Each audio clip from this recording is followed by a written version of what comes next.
Ayan.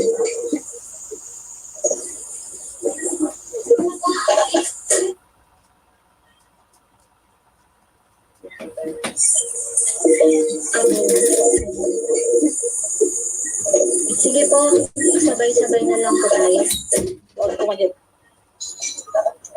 Tayo po tayong lahat. At katay pa natin ang mga sa awit. Parang, sige po, sabay-sabay na lang po tayo. Tayo po tayong lahat.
Ma'am Adora, kung na lang po, number na lang po ilagay ninyo. Number na lang po ilagay ninyo. Hindi ko rin po alam kung bakit po nagkaganon yung sa registration. Thank you po.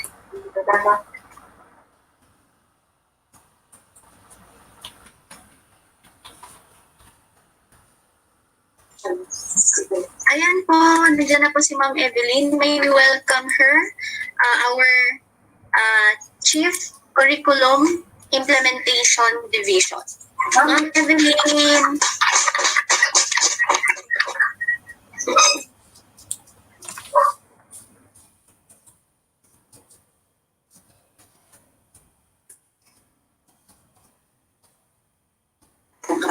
Ma'am Evelyn, paki-unmute po yung mic nyo.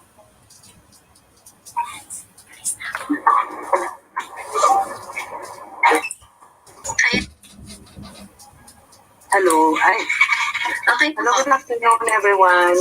Naririnig na ako. Good afternoon. Yes.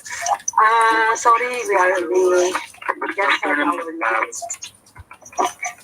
Sorry, we just had our lunch because we are attending to assessment.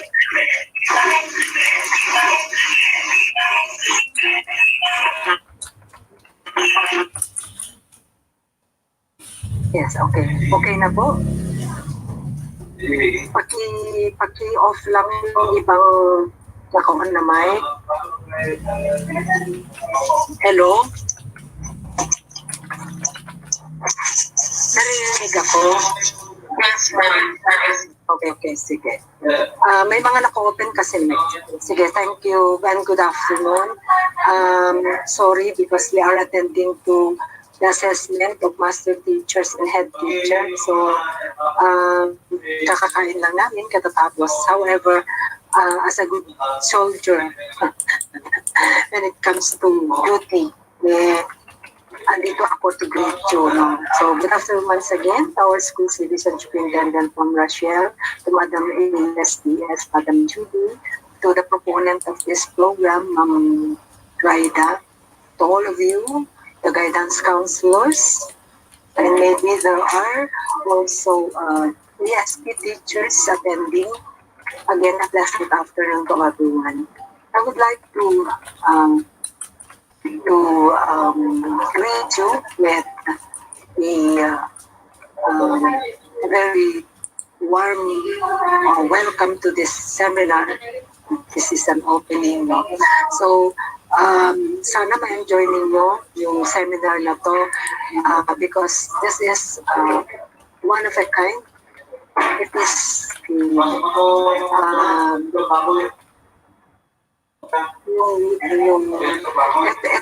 itong seminar na ito, itong webinar na ito is given not as similar as those in the other learning area. So keep the most of it. I hope after this training you will be adept with all the guidelines and guidelines of health, of being a guidance counselor. Though this is not, you are not given an item. No? This is only designation as guidance counselors, but as teachers, we are master of all trades. We should do multitasking, and we do hope that they will enjoy this work. With Madam Raida, leading this group, and it is also new to her, no, because yeah, it was assigned to her just uh, this school year, and this is also her maiden activity, no, as coordinator of guidance. So I was saying, I hope you will enjoy the work given to you, and we are doing this for the sake of our learners in the field, in our own stations. So, na-postpone po ang ating klase from August 24 to October 5, if we have enough time.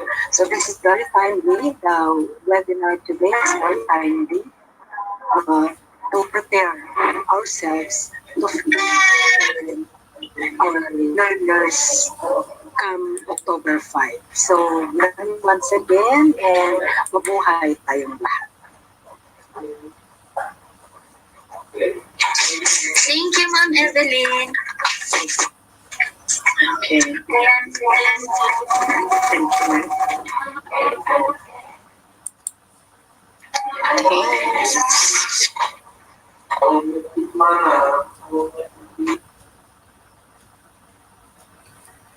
For our welcome talk, let us welcome Mary Julie A. Cruz, PhD, CSE, our OIC ASTS.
Ayan po, while waiting po for Ma'am Mary Julie,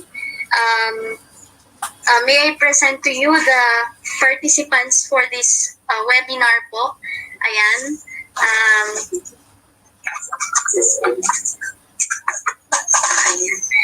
Okay, what? Ma'am, ano yung...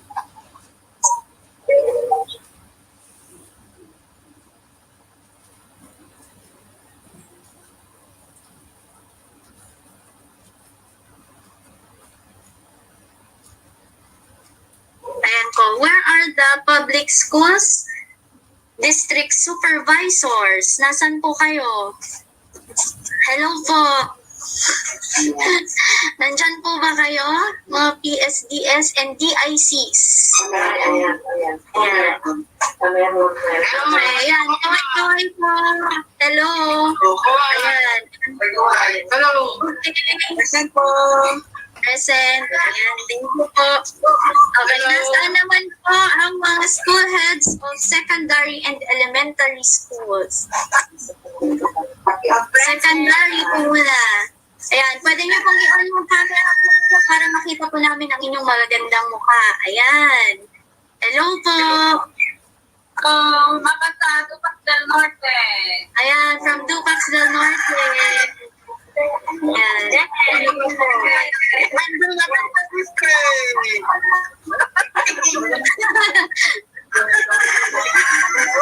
Eh, nasaan na po yung iba? Ayan, ang hinap po yung internet nila. Wala ko. Ayan, mga school heads. Ayan, secondary and elementary. Nasaan po yung school heads po ng elementary? Hello po, kaway-kaway.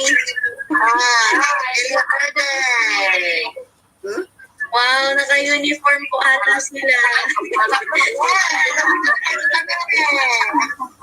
Bongga, ayan po. Okay. Oh, with complete pa po. Ayan. Asa naman po ang mga registered guidance counselors and guidance designates? Ang mga kapwa po namin counselors, nasan pa kayo? Hello? Ayan.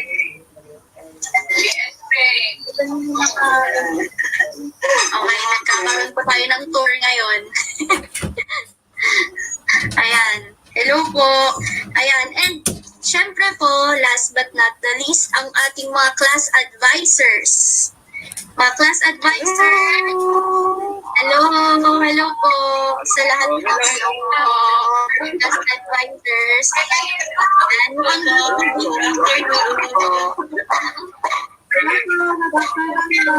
Yan.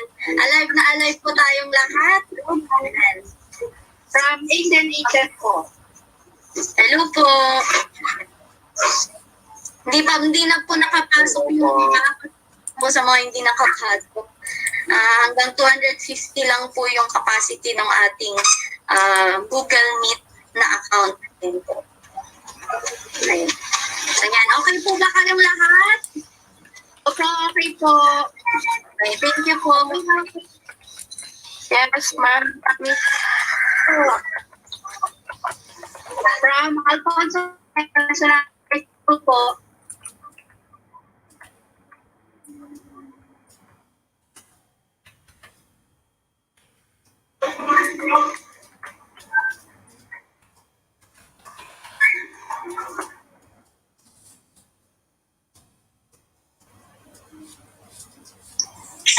Naka-register na po tayong lahat.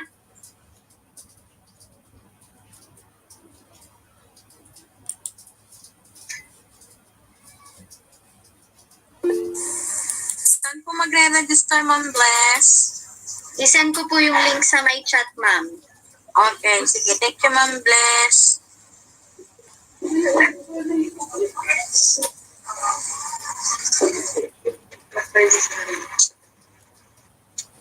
Correct, expired ka naman pagkatisa namin sa harap. Maganda.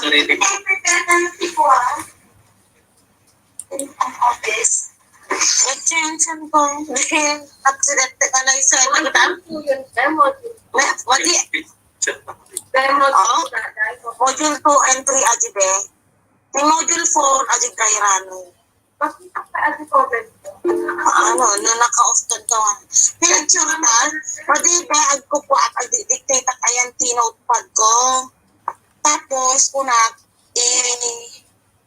i-topic to, may naiyapag kumutkan, pero hindi ko piso ituloy ko manan at nag-take note dito yan. Ay, magic to yan. Alam kayo, learners mo ba? Reggie, Barbaruma. Kung gabi ngay ko, mabalungan lang sila di ba grade 8 tayo? Magaling mo lang yung tinsan ni Wilma na SF. Kaya naman bumanag dyan. Dalawang mga nagpagpagpag. Hindi nga ito yung anak ko. Tama? Doon. So, makano, bigla tayo. Yeah. Pinag-uumpay na ito tama. Mamayahan. Nakaon po yung mic niya, ma'am.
tayo matakot dun sa mga pinagsagot na ng mga apps katulad ng present ni Ma'am Aloy.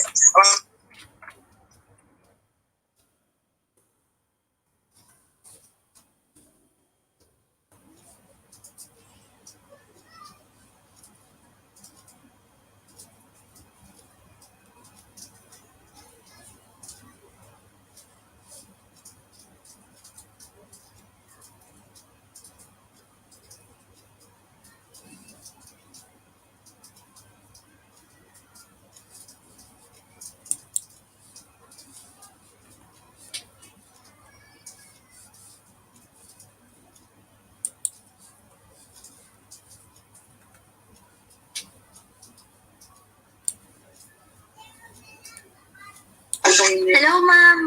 Pasensya na po. May inaayos lang po kami. May technical difficulty lang po.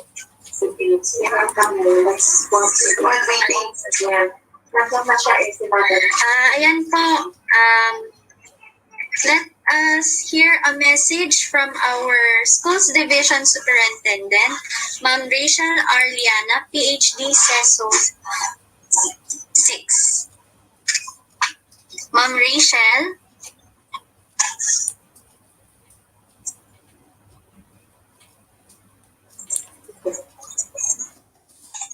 Hello po. Hello. Ayan. Hello, ma'am. Ayan. Great afternoon, everyone. Afternoon po. Good afternoon po. So, sa ating butihing APS ng EST na siyang punong abala sa gawain ito ngayong hapon, si Ma'am Raida Joy Talansi, sampu ng kanyang mga kasamahan. Ganon din sa ating mga facilitators, sa ating mga PSTSS, sa ating mga school heads mula sa elementary at saka sa secondary, sa ating mga class advisors, and all others present in this division orientation on homeroom guidance implementation guidelines. Magandang hapon sa ating lahat. Okay? So, lubang napakarami natin gawain na kinakaharap ngayong panahong ito. Una, nagpupursige tayo na maihanda ang ating mga materyales, mga modules, mga iba pang mga kinakailangang magagamit sa pagdarating na pasukan. Kahit pa ito ay naurong ng higit na 30 araw mula August 24, ngayon ay October 5, hindi pa rin nawawala yung urgency natin na gawin yung mga bagay-bagay para sadyang pagdating na ng October 5, tayo ay handang-handa na. Isang paghahandang ginagawa natin ay ito. Kamakailan lamang mayroong patawag para sa ating mga coordinators at mga EPSS patungkol nga dito sa homeroom guidance. Kung natatandaan ninyo, ang homeroom guidance or ang revitalized homeroom guidance, naumpisahan niya nung taong na ipababa ang DepEd Order number 67 noong taong 1997 upang ang homeroom guidance simulan nating ipatupad taong pampanuroang 1998-1999. Matagal na yon.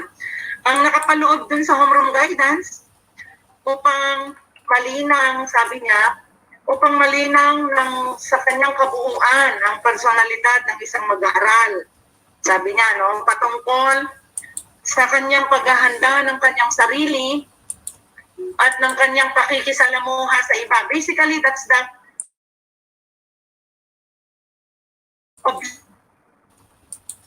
objective of the homeroom guidance program, to prepare and develop a learner so that you'll be able to deal with the outside world and deal with others. Yun yung pinaka-basic. Pero ngayon, sabi natin, binubuhay muli natin ang homeroom guidance sa konteksto, in the context of this pandemic or this COVID-19 situation.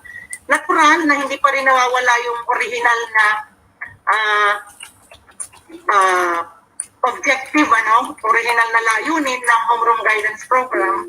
Ngunit syempre, ilalapat na natin ito sa pangkasalukuyang panahon. Hindi natin sinasabi na ang paglinang ng kabuuang the holistic personality of a learner, hindi natin sinasabi na panapanahon yan. Natural na ang bata habang tinuturuan natin siya, habang sumasabay siya sa daloy ng pag-aaral, nalilinang ang kanyang personalidad. Pero sabi natin, ang ituturo natin ngayon sa kanya ay kung paanong makikibaka siya, makikiharap siya sa hamon ng buhay na dulot ng panahon ng pandemya. At kung paano siya bilang isang tao ay makapagpakita ng ilang mga characteristics, ilang mga katangian kung saan pwede siyang makatulong sa kanyang pamilya, sa kanyang mga kaklase, at sa kanyang komunidad.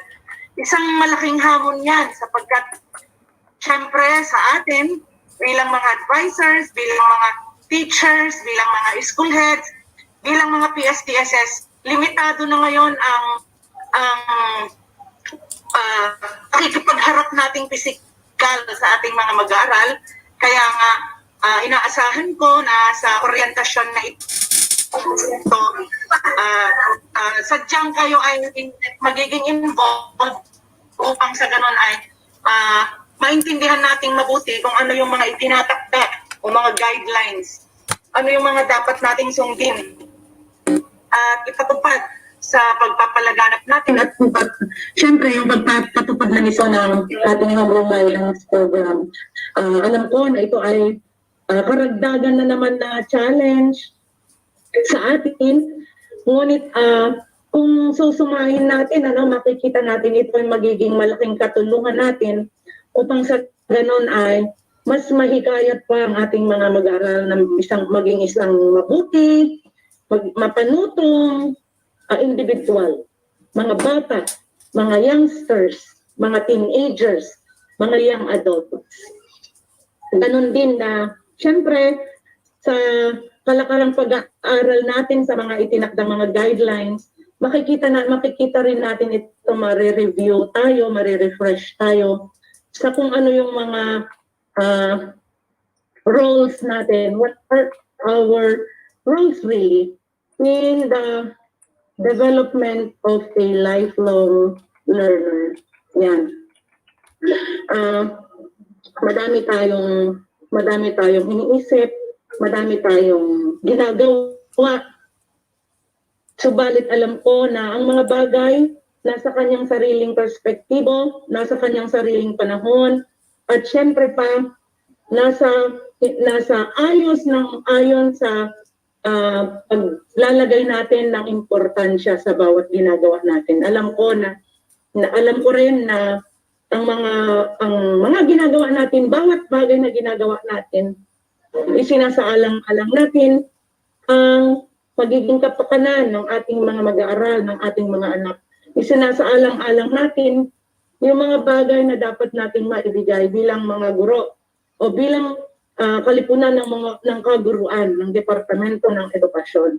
Sapagkat yan ang ating mandato, yan ang inaasahan ng bayan sa atin. Alam ko na tunay na tayo ay makapagdudulot ng success sa mga gawain ito. Lalo pat nakikita ko, higit pa sa 250 ang participant natin ngayon. Gusto kong i-acknowledge, nakikita ko sa screen, ang Solano High School na as one, nakikibahagi sila sa orientation na to, at yung iba pang mga paaralan, kung saan isang screen lang kanilang ginagamit. Para sa ating mga kasamahan na hindi nakabahagi, sana ay tulungan nyo kami na ipalaganap ito, bigyan ko sila ng technical assistance kung sakaling hindi na sila makabahagi pa kahit sa next na round ng orientation. I am not overemphasizing, or this is not to overemphasize the importance of conducting this orientation and the importance really of implementing the guidelines set for us for homeroom guidance. This is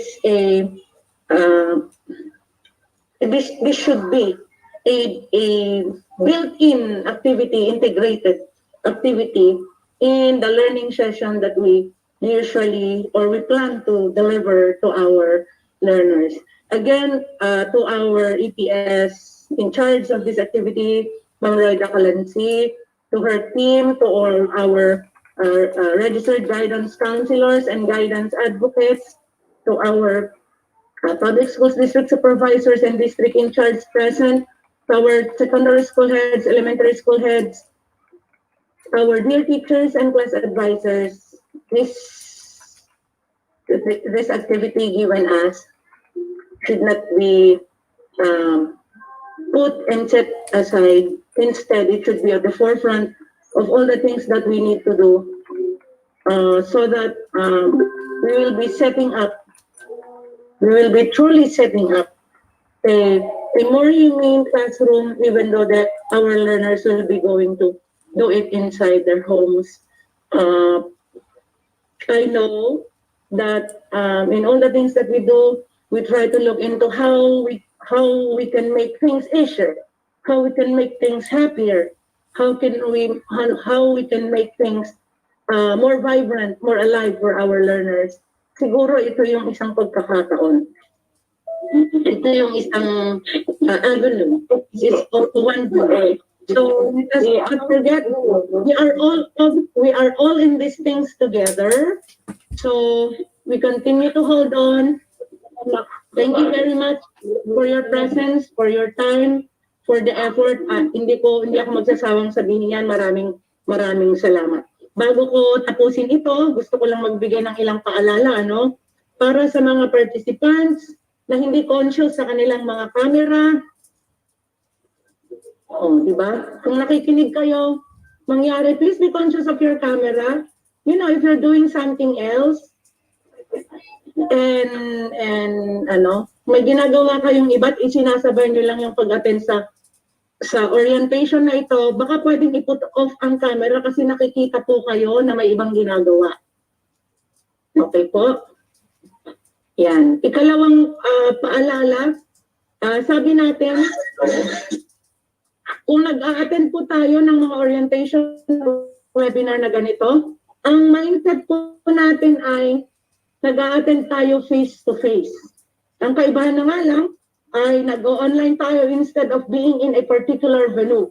Ibig sabihin, kung ano yung nararapat na itsura natin pag tayo nag-a-attend ng regular na training o regular na orientation, then we should maintain that particular physical appearance.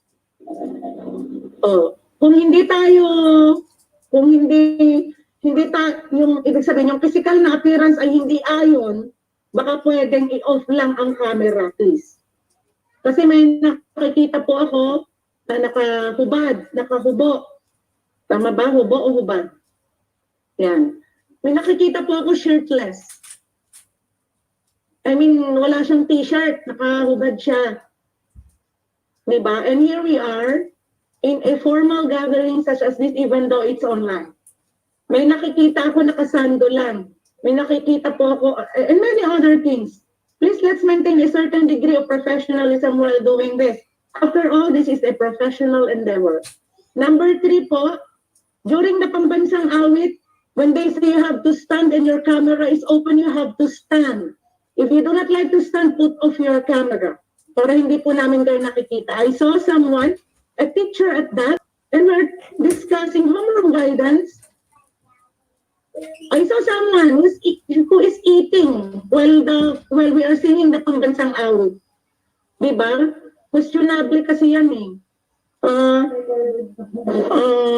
I don't know. Kasi every now and then, our punong abala, our facilitators get to click the camera of our screen. Nag-screenshot po every now and then pag nag-iiba-iba yung mga nakikita ng mga participants on screen para nag-check po ng attendance. Tapos na-capture ka. Biglang ito na ang dinidiscuss ko. Instead of delivering an inspirational message, let us inspired by all of these things. So dear school heads and PSDSS, huwag tayong magsawa na ibigay yung mga panuntunang ganito. Hindi pa ba tayo nasanay na puro online na tayo? That every now and then we get to remind people of all these things. Yan. So mangyari po, uulitin ko, yung mga nakahubad dyan, mag-t-shirt naman. Por respeto lang, ano? Yan, no? Diba? Respeto lang to. Pangalawa, sabi ko, pag kumanta tayo ng pambansang awit at naka-on ang camera, sabi niya, tatayo ka. Kung hindi ka tatayo, i-off mo ang camera mo. Okay po? O, di ba? Siyempre, at saka pangatlo, siyempre yung ating dress code. Hindi naman natin sinasabi na mag-gown kayo dyan o kaya dress to the max tayo. Basta ang sabi natin, ang isuot natin, something that is acceptable where the public can see. So maraming salamat. Again, I'd like to convey those that are in group. Thank you very much for always wearing your mask. Thank you very much for always maintaining social distancing, especially those that are in group in schools. Again, good luck for all the things that we have set ourselves to do. Good luck po sa ating lahat and happy Orientation Day. Best afternoon. Thank you, ma'am. Rachel, for the wonderful message and for the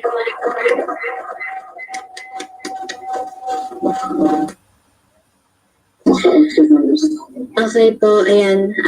Let's be aware po sa ating background. Ayan, kung may ginagawa po kayo, paki-off na lang din po yung camera. And of course, yung mic po natin. Ayan, may mga naririnig pa po kami.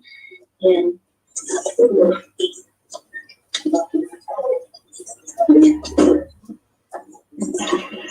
Hello, good afternoon. Yes, narinig niyo po ako. Ayan, so Ma'am Janet po ito ng Bambang High School.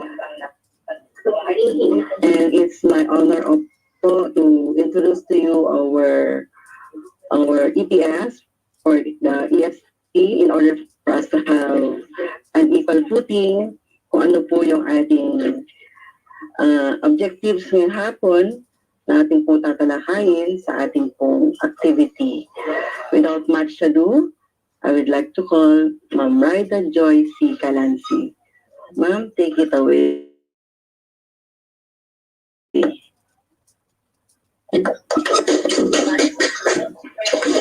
Naimbag na malam tayo amin. Pamilya, Department of Education. Madam. Thank you, Madam Diana, Madam Rachel, for the reminders. The objectives of this orientation are the following: to orient the PSDS, DICs, the school heads for elementary and secondary and class advisors on the policy guidelines on the implementation of the homeroom guidance during crisis situation for school year 2020-2021. To familiarize with the roles, responsibilities of DepEd offices in the implementation of the program. To go through the homeroom guidance monitoring tool for the school level, SBO level, kindergarten, primary level, from grades 1 to grade 3, the intermediate level, grade 4 to grade 6, the junior high school, from grade 7 to grade 10, and senior high school, from grades 11 to grades 12. And to raise issues and problems that concern the implementation of the homeroom guidance through the open forum part later. I would just like to inform everyone that we have included the class advisors because they have a crucial role to play in the implementation of this homeroom guidance program. As earlier said by Madam Rachel, we will come to know as we go through the orientation proper on the roles and duties we are to do. May I just announce that I understand, naiintindihan ko po, may mga iba po na mga participants na hindi nakapasok because we were able to reach the maximum number of participants to attend to this training. At any rate, let us not be hopeful because there are remediation that can be done for them to be able to get or to be able to be oriented to on the same content of the orientation. Sana po na i-reiterate ko po yung sinabi ni ma'am. It is very true po, yung mga iba po na naka-open ang camera. We are having a public view po for those who are at home. Since we are working from home, we are all instructed po that we are we are to be attending a seminar like in a face-to-face modality. So for those po, may we reiterate kasi meron po talaga kaming nakita rin and it so happened that what we are going through, this orientation is something on homeroom guidance. It's something about our attitude, behavior, and of course our being a person. Okay, maraming salamat po and may we all enjoy as well as be able to get the meat of this orientation. Isang mapagpala pong hapon sa ating lahat. Ni Apo Diyos, Timang Tarabay, Titunggal Maysa, kada kayo. Agyamanak, kada kayo amin. Ayan. Thank you so much, Ma'am Raida, for that objectives of our orientation. Hello, kumusta po kayo? Ayan. Medyo na-conscious na po ata si Ma'am Nadja. Anyway, yeah, so at this juncture, I'm going to give house rules for our orientation. Although po, nasabi na po ni SDS yung ibang house rules, dagdagan ko po muna for documentation purposes, mag-on po tayo ng ating mga camera. Ayan. Para po may record po natin. Kumusta po sila? Kumusta po kayo? Ayan. Ayan, kakaway-kaway pa. Ayan, okay. So, I hope po okay po kayo dyan. Ayan. Pakiwan po yung mga camera nyo. Ayan po. Okay. Thank you po sa pag-attend. Ayan. Sige po. Ayan. Off ko na po yung camera. Now po, sa ating house rules, nadagdag ko na lang po yung nasabi po ni SD sa atin, ni Ma'am Rachel. Let's all be mindful po sa ating mga cameras and speakers. Ayan, habang ongoing po yung ating mga presentations, pakila lang po off yung ating mga speakers. And then po yung ating camera, talaga pong nakaka-conscious pag nandito po kayo sa, kasi nakikita po yung lahat-lahat. Anyway, paki-off na lang po yung camera unless kung mamaya is open forum, pwede po natin i-on yung ating camera. Ayan, dalhin nyo na po sa tabi nyo yung mga water po ninyo. Ayan, kung meron po kayong mga chips dyan, yung gutumin tulad ko, ayan, pwede na pong itabi sa inyo para di po tayo lang kayo. Okay, have a backup gadget po. Kung if you're using your cell phone, then backup po yung laptop. Or if you're using your laptop, backup po yung ating mga CP, ayan. Pwede rin po tayong mag-take notes, yan po, sa mga details or yung mga gusto po natin itanong later. And pwede rin na po natin isulat yung ating mga clarifications, messages, mga queries po sa ating mga chat box. Or later po during sa open forum, pwede po natin po ilagay at sabihin sa ating mga prasi. Okay? So, yun po. Sana po mag-enjoy po tayo ngayong hapon. Anyway po, mabilis lang po yung ating presentations. Most likely, aabot po siya ng more or less 2 hours. 2 to 3 hours po yung ating presentation. So, let's all enjoy, sit back, relax, and learn. Let's all learn the new normal way. Ayan po, good afternoon po. Janet Calata po at your service. Ma'am Bless.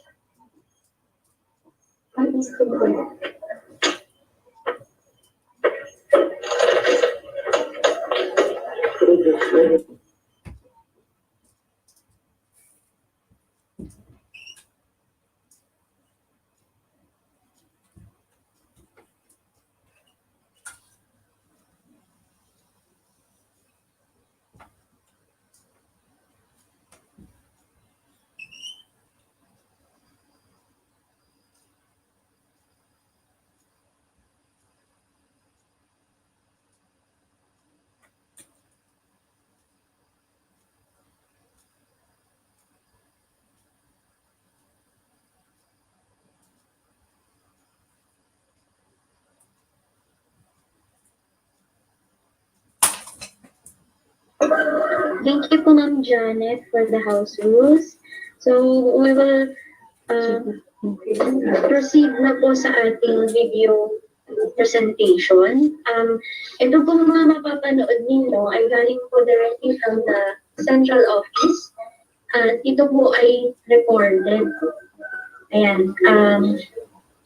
Okay po. For the first video presentation, so our first speaker is our supervising EPS from the Bureau of Curriculum Development, Sir Mark Anthony Bercando, RGC, RPM, LPT. He will be discussing the rationale, history, EVM, and curriculum framework of homeroom guidance.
Hello po, naririnig niyo po?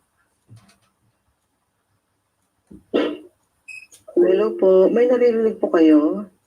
Yes, ma'am. Better, ma'am. Okay. Okay po, thank you. Meron.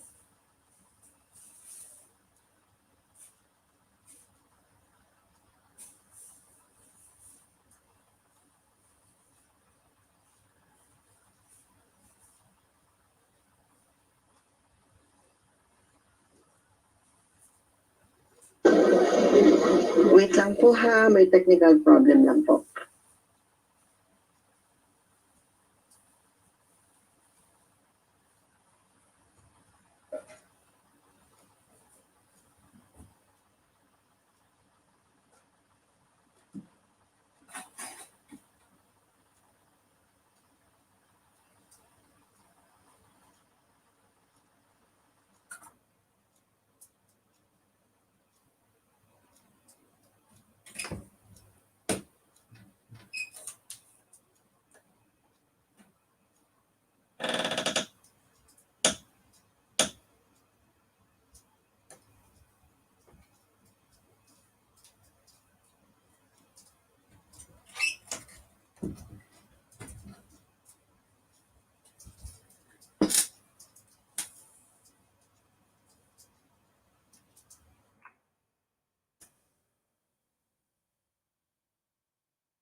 Good afternoon, everyone. For those who are watching from the different parts of the country, Luzon, Visayas, and Mindanao via live streaming. I hope this discussion. Good afternoon, everyone. For those who are watching from the different parts of the country, Luzon, Visayas, and Mindanao via live streaming. I hope this discussion would be a good reference for you to better understand homeroom guidance. But before anything else, let me just show to you my PowerPoint presentation so we can have a meaningful discussion here. My task is actually to tackle the rationale and brief history of homeroom guidance. I will also include the important concepts and foundations of the theories that guide its development, its curriculum framework, philosophy, vision, mission, and the three domains. I don't want to be boring, but just a warning, my sharing will be quite academic. So if that's okay with you, and I don't think you have a choice but to listen to me. So maybe we can begin.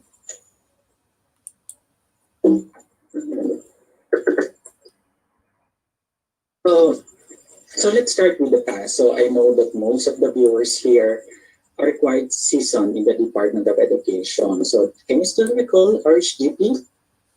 So who among you here can still remember these four color-coded modules? These materials were released in 1997 following the DEX Order number 67, series of 1997.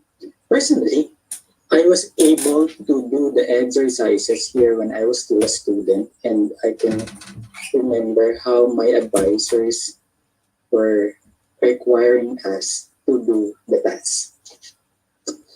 As indicated in DEX Order number 67, series of 1987, it seeks to develop the student's personality in order to prepare him or her for his or her role in the family, the world of work, and the community. Its objectives are to develop the student's personality through an understanding of self and environment, discover, enhance the attitude, interest of the student to prepare him or her for the world of work and higher academic or non-academic studies. Notice that the program tries to emphasize its focus on personality development and cover some aspects of the world of work. I am now showing you the Revitalized Homeroom Guidance Program conceptual framework. On top are the bases for its development. So we have the needs of the Philippine adolescent, followed by the legal basis. So we have the RA 1124 in 1954. We have Memorandum number 86, series of 1959, and other DepEd documents and laws that support this program. We also have the needs of the Philippine and global society, which was one of the bases of crafting the RHGP.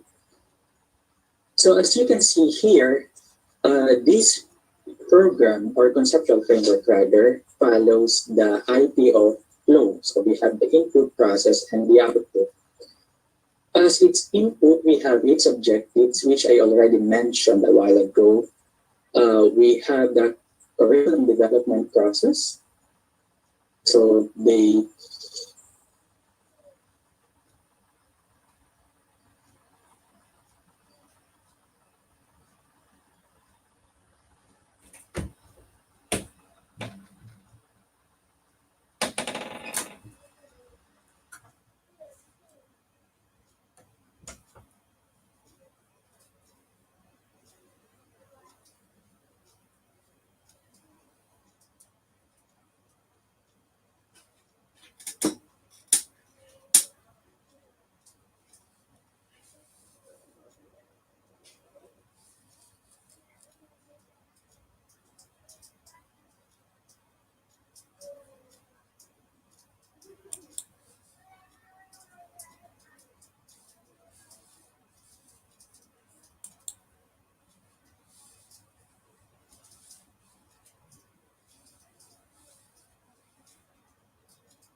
uh, have researchers like the Delphi study. They also conducted consultative workshops, pre-testing of prototype guidance program, materials development, teacher training, and trial.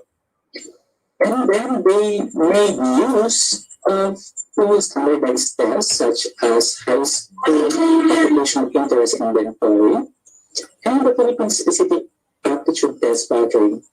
And they also look into the requirements of product work during that period. As a process, RHGP will be implemented in school, which covers self-awareness, goal setting, decision making, learning experience, larger relationship, and changes in adolescence. Notice the common point of values education, the BE here, and technology and home economics, the PhD here, is values. Moreover, PE health and nutrition focus on the changes in adolescent as the common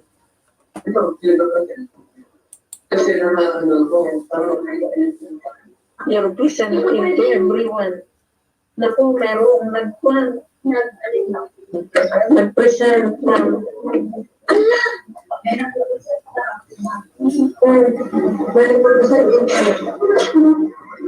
Ito. Check in.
Hello po, sino man po yung si Sir Rogelio Daniel. Paki-stop po yung pag-share nyo po sa screen kasi nawawala po yung yung pre-present po namin dito. Calling the attention. Ayan. Ayan, okay na po.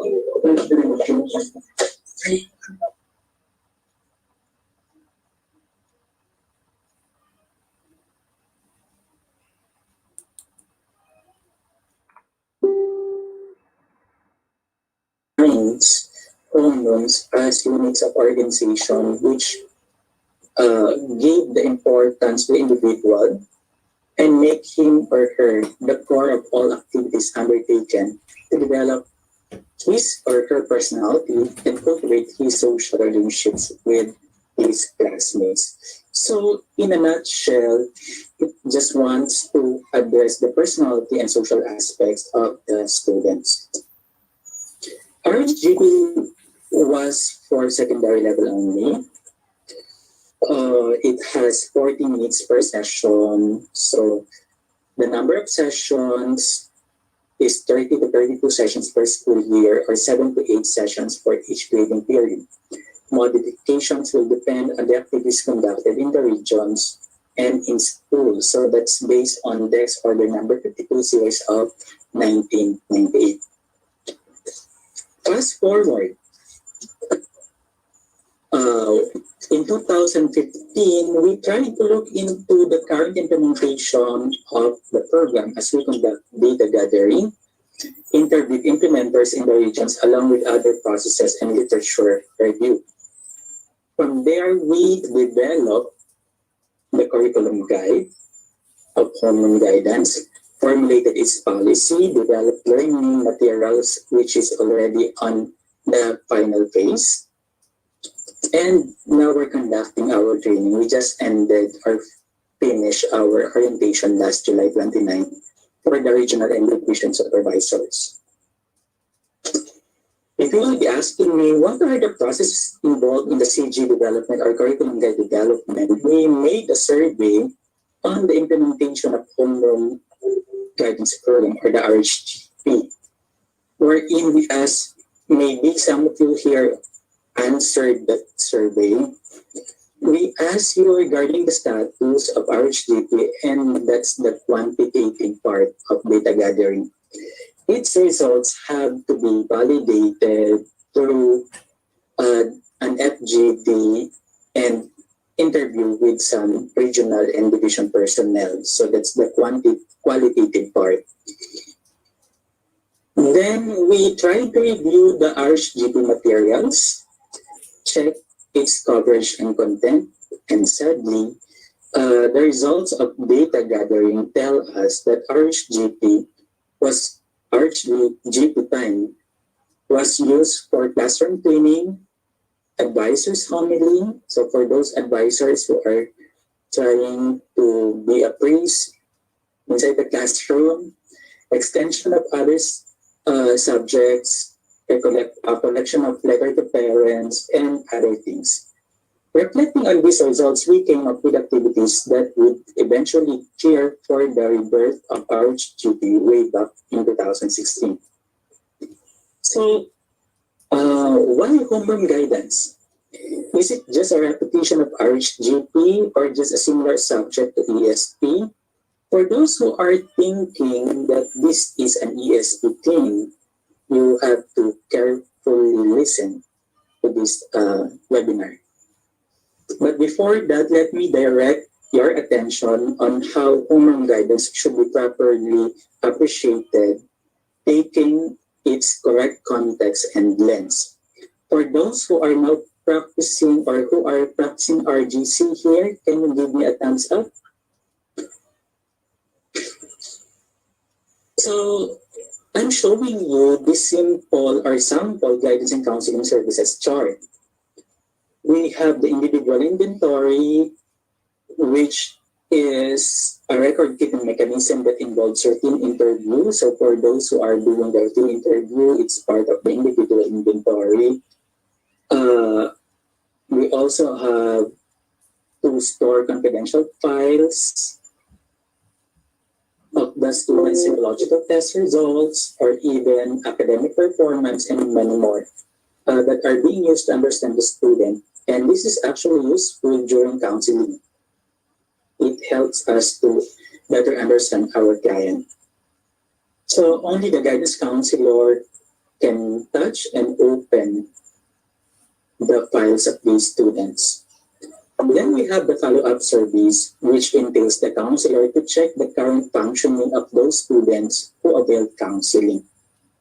We also have research and evaluation, which checks the relevance of the program against the needs of the target population and service that entails the counselor to do research for some intervention and concrete understanding of the students. So as you can see, we have a lot of things to do. We're not just sitting down waiting for the clients to enter. Another service here is the placement service, where we assist students to find appropriate school for your college application for college fair or career talks, job fair for those who want to work after senior high school, and even those wanting to transfer to another school due to whatever reasons. I experienced helping students with special needs to find an appropriate school for them that can cater to their needs. I tried to connect and communicate with the school so I could check whether the facilities and even the equipment and services for the students are appropriate and helpful for my students. Of course, we have the consultation service. What do we do in the service? So, of course, council, administrators, teachers, and even parents go to us to clarify or even ask us about their mental health issues. RGC is the only mental health professional in school. So as an RGC, we have to embrace evidence-based practice and, of course, data-driven practice. Then we have the psychological assessment. For deaf-ed schools, it might be a bit challenging because it entails financial uh, support for us to purchase psychological tests. But we can have other types of assessment like the MSE or the mental status examination and other uh, tools that we can use to assess our students. We also have the referral. So what do we do with referral? So we refer students to outside specialists or even outside professional if we think that their case is beyond our control or beyond our expertise. So especially if the case is becoming too clinical and we need, for instance, psychiatrists, psychologists to help this student. The huge chunk of our guidance and counseling services is, of course, counseling. Uh, Only RGC, based on RA 9258, can practice and can give counseling. So we do this with utmost confidentiality. We do it with professional relationship with our clients. The next service is the information service. So what do we do in information service? So we do information dissemination in different forms like the bulletin boards, flyers, reading materials, symposia, fora, seminars, and guidance curriculum, which is our homeroom guidance. Yes, you heard it right. Homeroom guidance is just part of the information service, so do not mistake it with the entirety of guidance and counseling services. It is just a portion of information service. So for those who are asking, what's the difference of homeroom guidance? What's the difference between homeroom guidance and ESP? So homeroom guidance focuses on the life skills development, while ESP or edukasyon sa pagpapakatao focuses on the moral compass, on the ethical behavior of students, the concept of what is right and wrong. So I hope the difference between the two is clear now. So aside from the data we gather from the data gathering activities that we had for RHGP, we tried to check what really are the issues and concerns of the current students.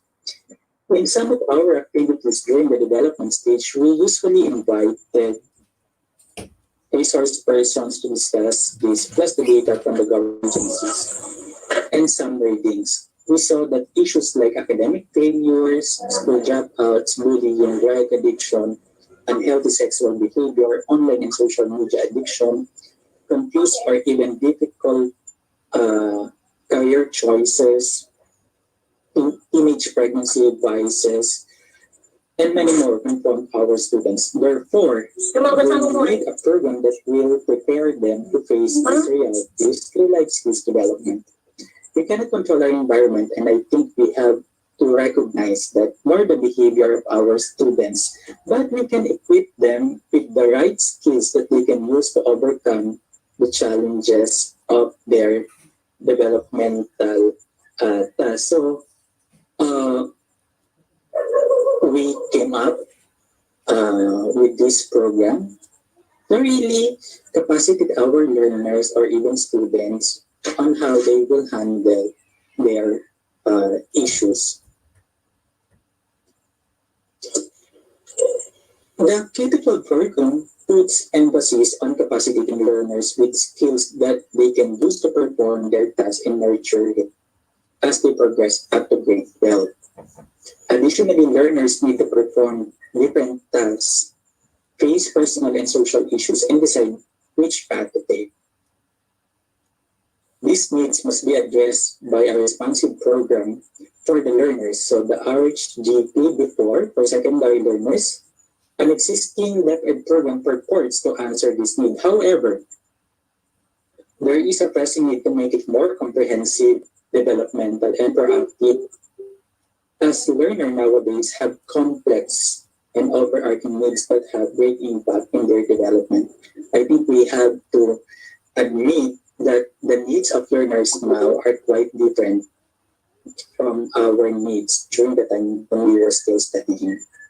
Therefore, Homeroom guidance promotes rational thinking, healthy behavior, and positive disposition. What's the meaning of these things? Rational thinking would mean making sound and logical decisions and taking things based on data, while good health or healthy behavior, I mean, accounts for the actions that promote good health not only in physical but in mental aspect. Lastly, positive disposition pertains to having a good outlook, hope, motivation to continue life, and a belief that they can overcome the developmental changes or challenges rather. This is very relevant nowadays as we need to really foster hope that there is a rainbow after this pandemic, after this crisis. We can still uh, survive this crisis. Alright, so when we were crafting the new homeroom guidance curriculum, we had to, sorry about that, that's part of the new normal, I guess.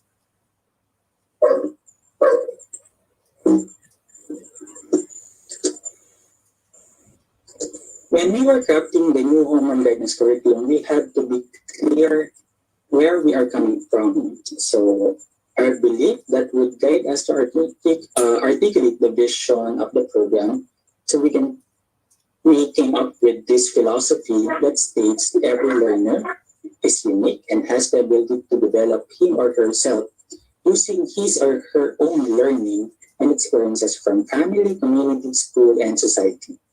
This shall be realized through the collaborative efforts of families, school, community, government, and other institutions. In other words, we're not treating our learners as tabula rasa or blank slates. They have their own capabilities to help themselves utilizing what they learn from the environment, which will be realized with the help of the collective effort of family, school, community, and other institutions. So it really takes a village to raise a child. That's where we are coming from when we develop HG. The next in mind is how do we contribute to the end goal of DepEd, which is to produce holistically developed Filipinos with 21st century skills.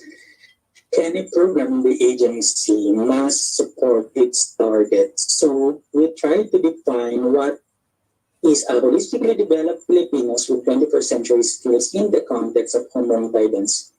And we say that a holistically developed Filipinos is someone who is able to achieve academic success, demonstrate healthy behavior, exemplify positive disposition, and systematically plan their future.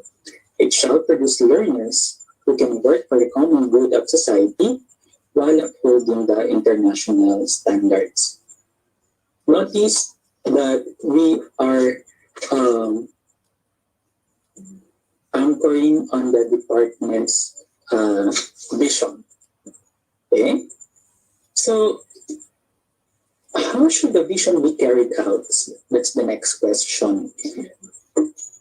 The purpose of our mission states, or the mission states that homeroom guidance is dedicated to address the academic, personal, social, and career development needs of the learners in a developmental, comprehensive, and proactive manner.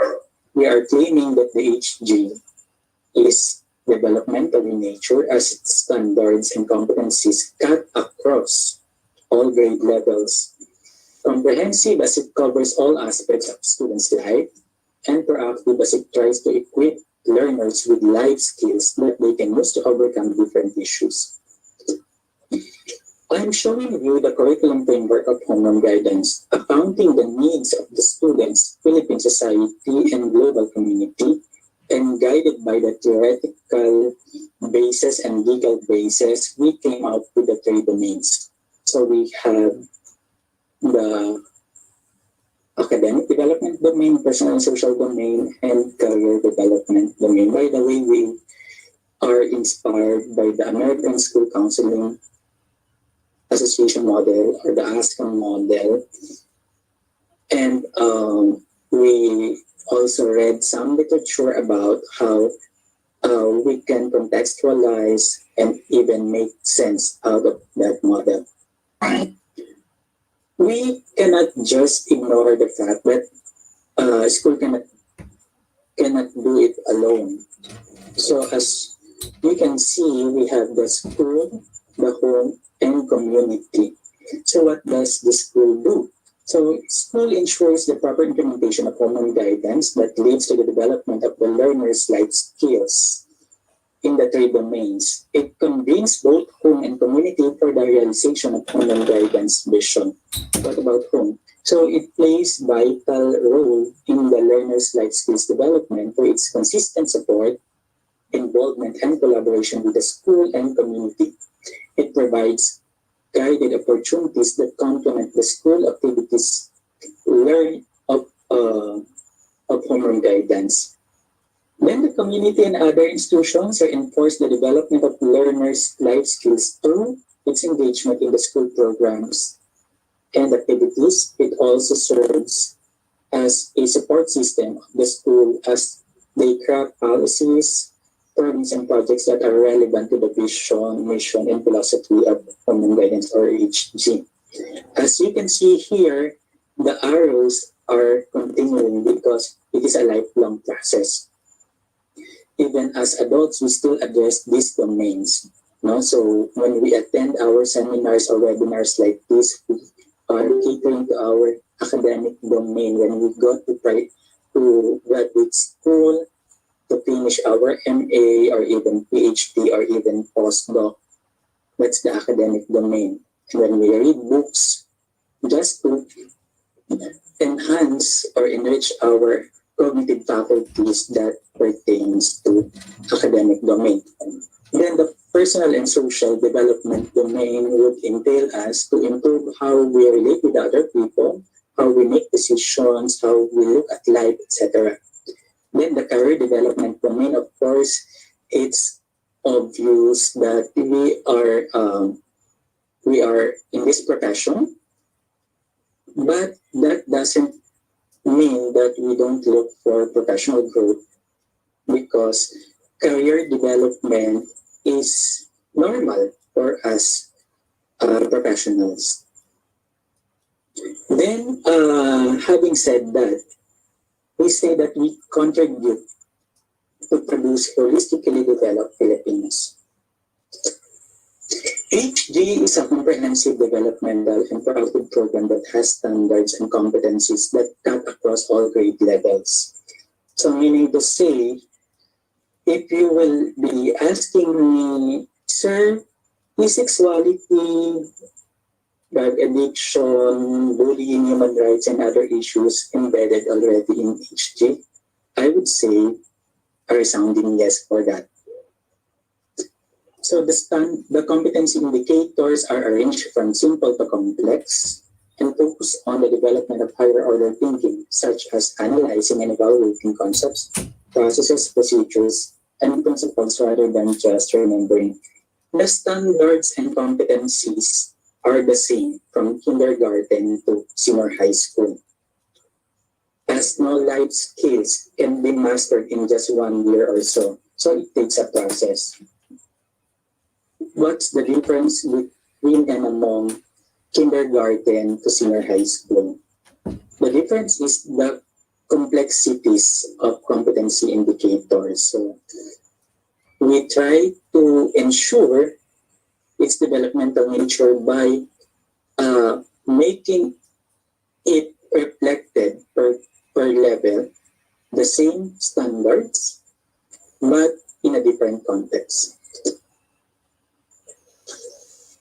Let's talk about the three domains of homeroom guidance. The standards of HD are anchored on certain theories, since each domain has its own peculiarities in consideration to the needs of Filipino learners and society.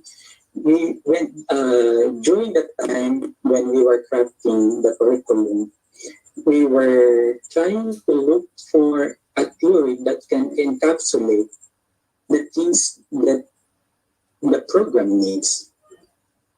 But we do recognize that there are some limitations in a certain theory. So the academic development is guided by Jerome Bruner's scaffolding theory that espouses that children will become independent learners as being mature if they are given the support and active help from their parents and teachers at the onset of their learning. Hence, we really involve the academic, the parents rather, and the community to really help our learners. The said theory states that the scaffold reminiscent of a building scaffolding of the growing child in their learning process is the knowledgeable person within their proximity. That is their parents at home and teachers in school. Therefore, home guidance really needs the help of the nearest adults who are the parents or even the guardians. Gradually, parental and teacher support can be removed as the learners develop independence in thinking and knowledge and skills acquisition. So some concepts from the learner-centered theory of Jean-Jacques Rousseau were derived for the academic development domain. The theory stipulates the learner's cultural capital or life experiences should be tapped in designing the learning process. So we are in homeroom guidance, we are capitalizing on the learned experiences of, the experiences, the lessons from the experiences of students from the home, school, and community. In this way, a participative classroom interaction will be in place. Learners are not viewed as tabula rasa, and they are assumed to possess cultural kit or accumulated experiences, which serve as significant factor in the learning process. If learners' experiences are ignored, thinking will be limited and meaning-making of lessons will be hardly attained. We also made use of the cognitive learning theory of John Piaget. It believes that cognitive development is a continuous process as the biological maturation and environmental influence take place. Learners gain knowledge and go through the differences between what they learn and what the existing realities are. Furthermore, it claims that learning and new knowledge can be stored if there are effective cognitive processes, while learners encounter learning difficulties within effective cognitive processes. The theory tries to illustrate the processes and mechanisms how reasoning skills and thinking using hypotheses developed by an infant as he or she becomes an adult later on. So Piaget included the concept of schema, which refers to a cohesive, repeatable action sequence processing component actions that are tightly interconnected and governed by core meaning. It is a set of linked mental representations of the world which people use to make meaning and act on different situations. Through the development of mental processes, schemata increase in number, including its complexities. That's why, guided by this theory, we think that the cognitive processes or the another concept in this theory that HD embraces is the adaptation process that includes assimilation, accommodation, and equilibration. Assimilation occurs when a person uses his or her schema to understand the new situation or things, while accommodation happens when the previous knowledge is irrelevant and needs to be changed. to understand the new situation or themes. Moreover, equilibration directs the learner to attain equilibrium, which happens when learner assimilates or accommodates new information. For personal and social domain, we made use or we are guided by Erickson's psychosocial development.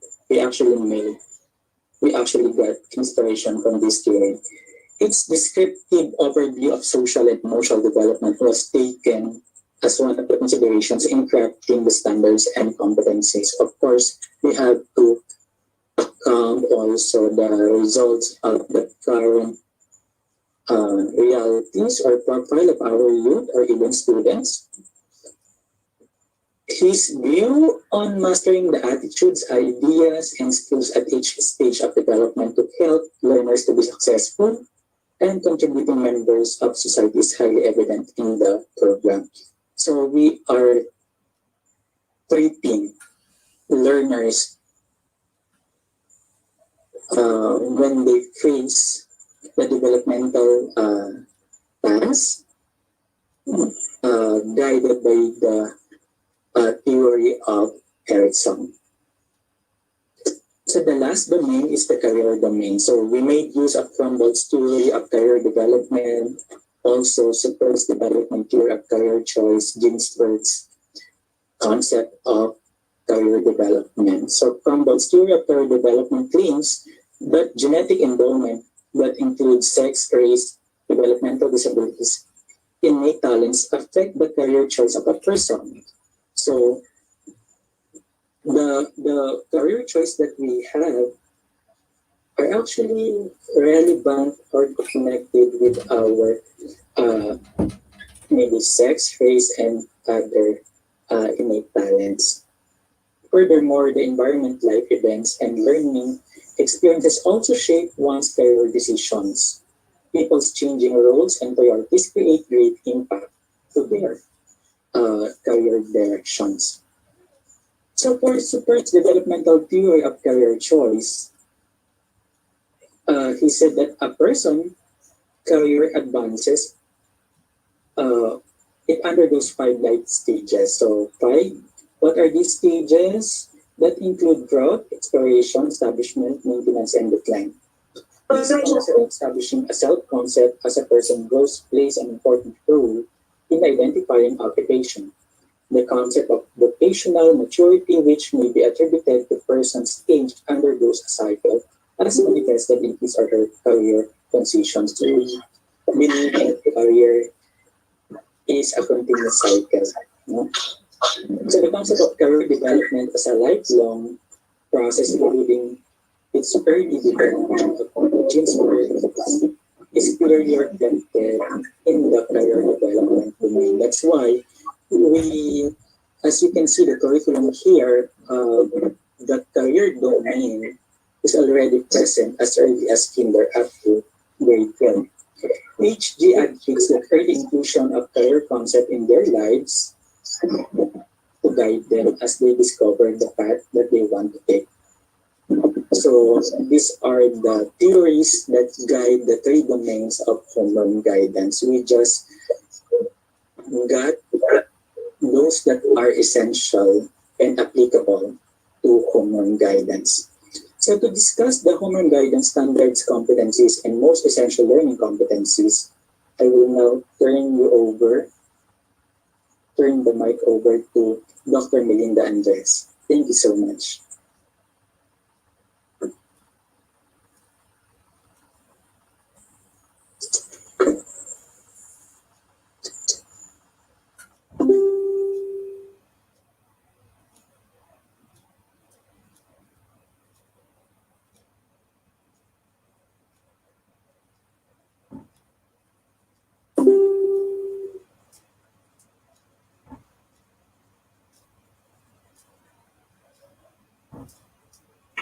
Hello po.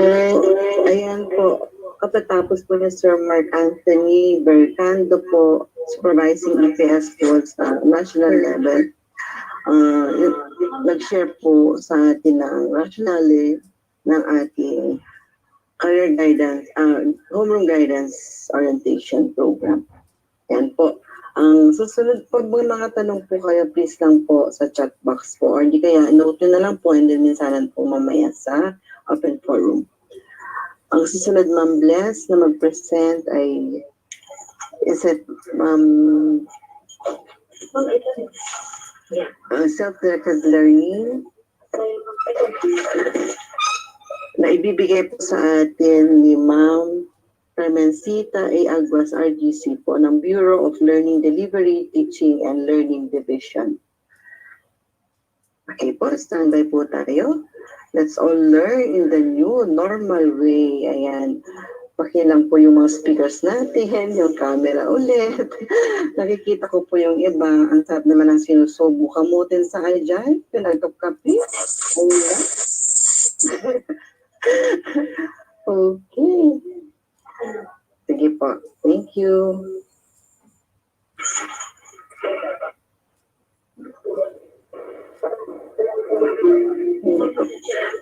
Wait lang. Good morning, good afternoon. It's a privilege to be with you today.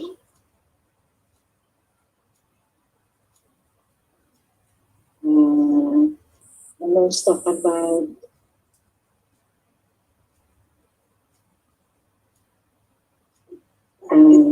learning modality. In the new normal, the self-directed learning, I was tasked to discuss with you what is it all about and paano ito sinasagawa. Ako po si Carmencita Aguas.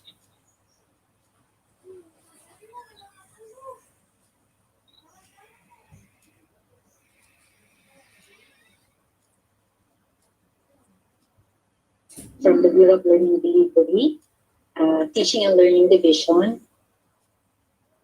Isa po akong teacher and guidance counselor. So to begin with, I'd like to take points from the EMCI number 2020-00162. It is about the suggested strategies in implementing distance learning modalities for this current year. This is all in the context of what we are experiencing now, and it is also stipulated in Ed Order number 001, series of 2020, entitled School Calendar and Activities for the School Year 2021. That schools and community learning centers under the supervision of the regional office and the schools division office are authorized to, shall we say, the modalities which is more appropriate to their context. And it is also specified that as much as possible, primary learning resources that shall be used are the self-learning modules developed by the regions for the implementation of the alternative delivery modes, which I suppose the material which the homeroom guidance is appropriately for this particular modality.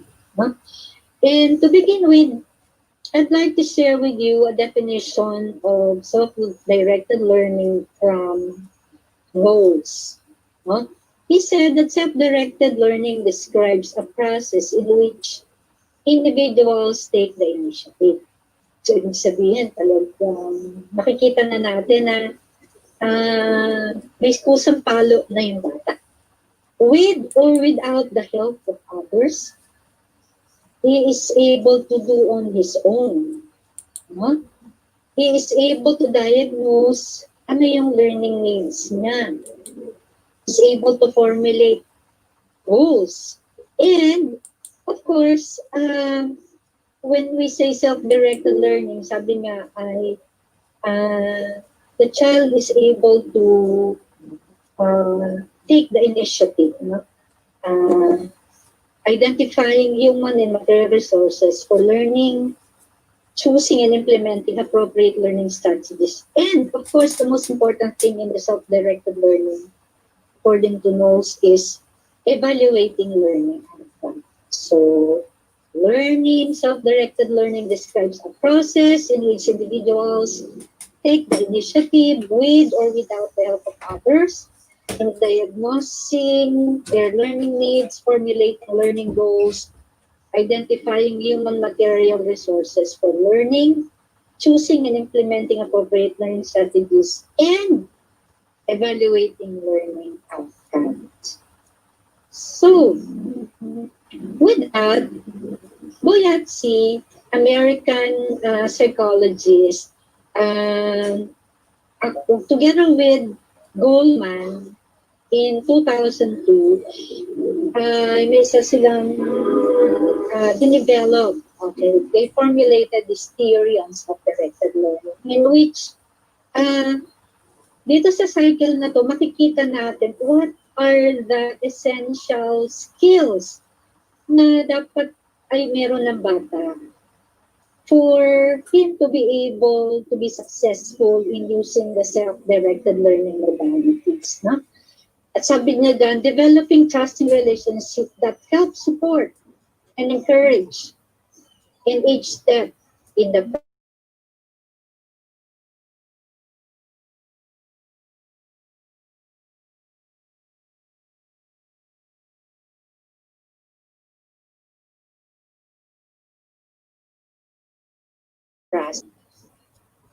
Yeah, kung ano ako, at ano yung real self ko. And makikita dyan, ano yung gaps. Ano pa yung mga kailangan kong i-improve. Tignan kung paano ko ito mapagyayaman. And the third is, ano yung strength na meron ako na pwede ko siyang i-build. No? Paano ko siya mapagyayaman bilang estudyante or ako bilang guro, ano yung mga hakbang na maaari kong ibigay sa aking mga estudyante na madidevelop yung kanilang real self, kasabay yung kanilang ideal self. No? With that, ay magkakaroon daw siya ng practicing new behavior, building neutral pathways to mastery. So, meron siyang binigay na 5 steps paano natin matulungan ang ating mag-aaral sa konteksto ng self-directed learning. Sabi ng theory ni Boyatsi ay magagawa daw natin matulungan para ma-develop ang skill na ito sa ating mga estudyante if we have these steps. No? The first is discovery. Focus on the discovery. Anong meron siya? Ano yung gusto niyang maging? No? And then the second discovery is we have to differentiate the real self from the ideal self. What are my strengths and gaps? Considering the ideal and the real self. So, ang maganda po dito ay yung unang module ng Homeroom guidance ay nag-focus sa ideal I. No? And the third discovery ay what is my learning agenda? How can I build on my strengths while reducing the gaps? No?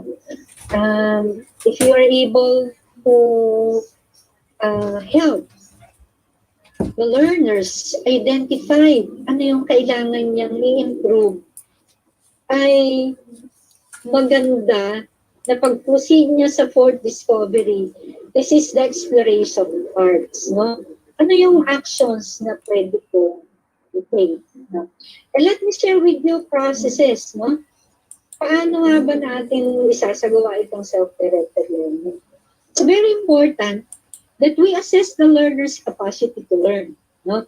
Hindi kasi lahat ng learner may capacity na for self-directed. And we should also understand that not all parents are able to assist their kids. So kaya ito yung dilemma ng mga magulang natin at bilang guidance counselor, bilang guidance designate in the school, ay kailangan po nating mag-intervene dun sa gap na yun. So the first one is we assess the readiness to learn. Ito pong step na to ay it involves students conducting evaluation. Ano ba yung meron yung bata ngayon? May internet ba siya? Meron ba siyang, kung siya gagamit ng online o kung yung material ay print, marunong ba siyang magbasa? Meron bang gagabay sa kanya? Ano ba yung support na pwede mong ibigay bilang school, bilang guidance advocate or guidance designate? It involves evaluating past experiences with independent learning.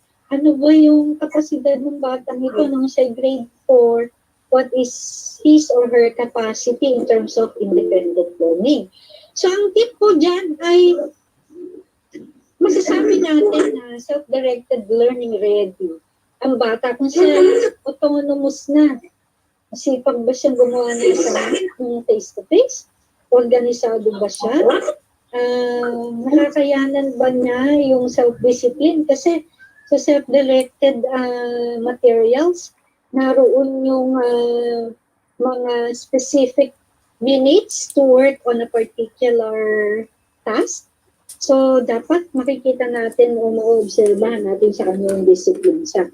At the learner should be able to identify or communicate effectively and able to accept constructive feedback.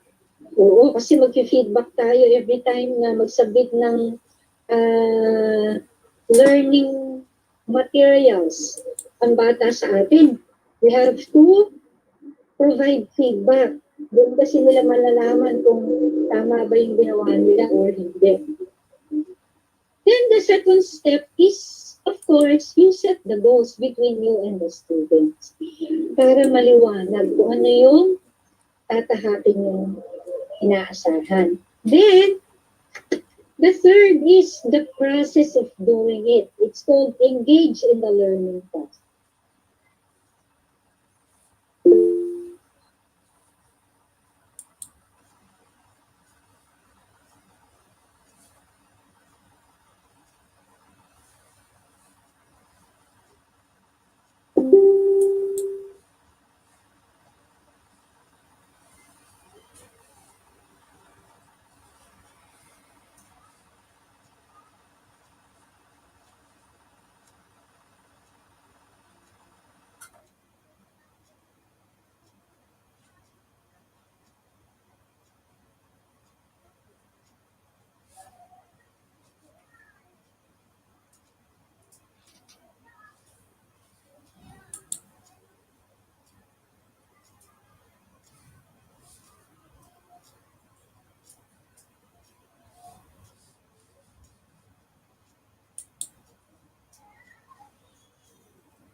Hello po, pasensya po, na-interrupt po yung presentation kasi po may nag-present. Naayos lang po. Thank you.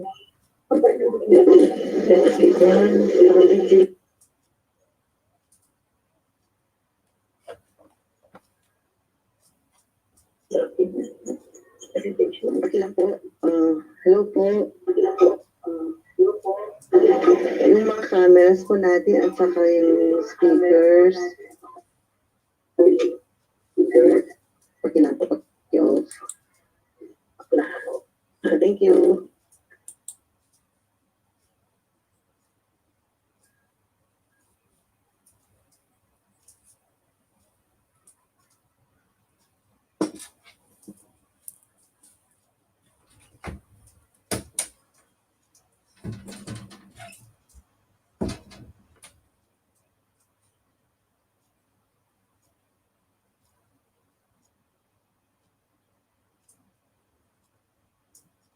first quarter module talks about I for the idea.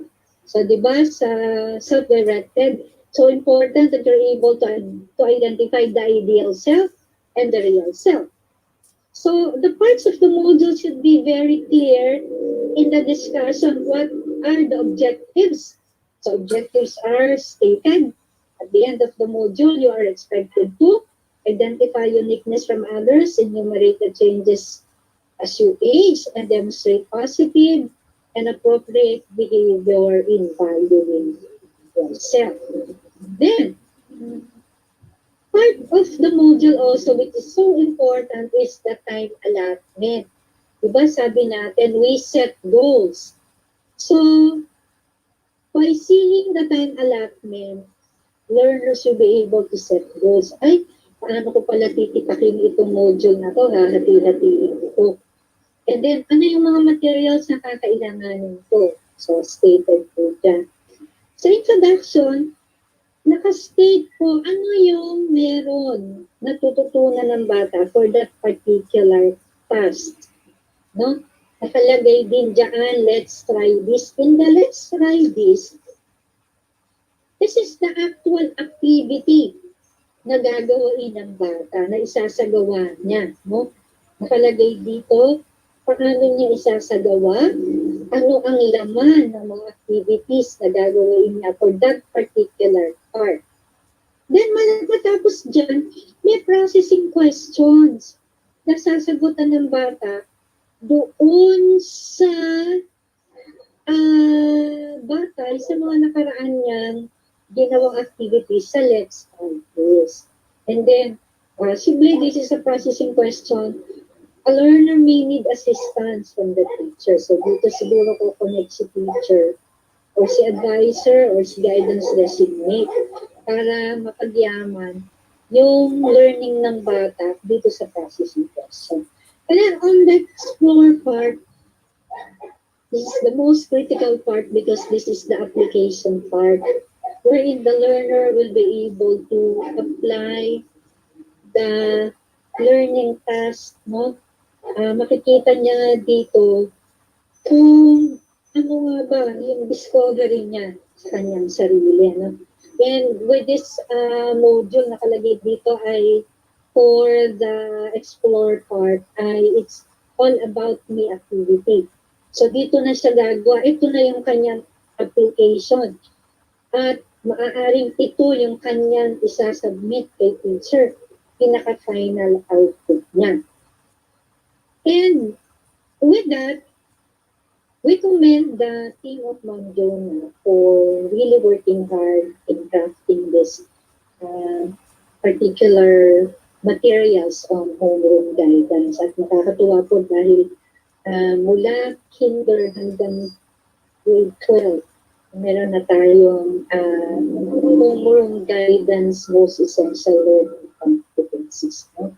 So, salamat po for the opportunity of joining with you this afternoon. I'd like to leave you with this quote. I never teach my pupils. I only provide conditions in which they can learn. So, hiniram po po yan kay Albert Einstein. So, maraming salamat po. Kung kayo po ay may mga katanungan, ay maaari mo pong isulat sa chat box. At sasagutin po namin paraan po ng lahat ng presentations this afternoon. Thank you very much. Carmen Aguas from the Bureau of Learning Delivery, Teaching and Learning Division.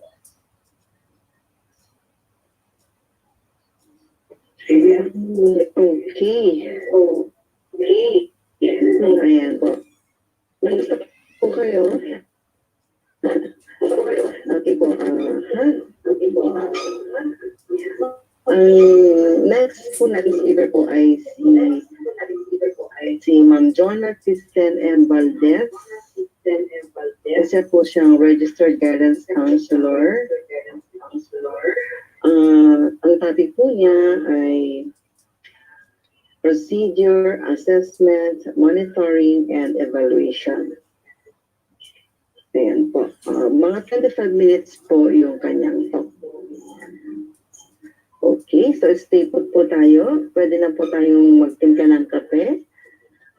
Magdala ng snacks sa ating table. Pwede po tayo muna tumayo at mag-stretch. Ayan. Yung iba po pwede po mag-CR break.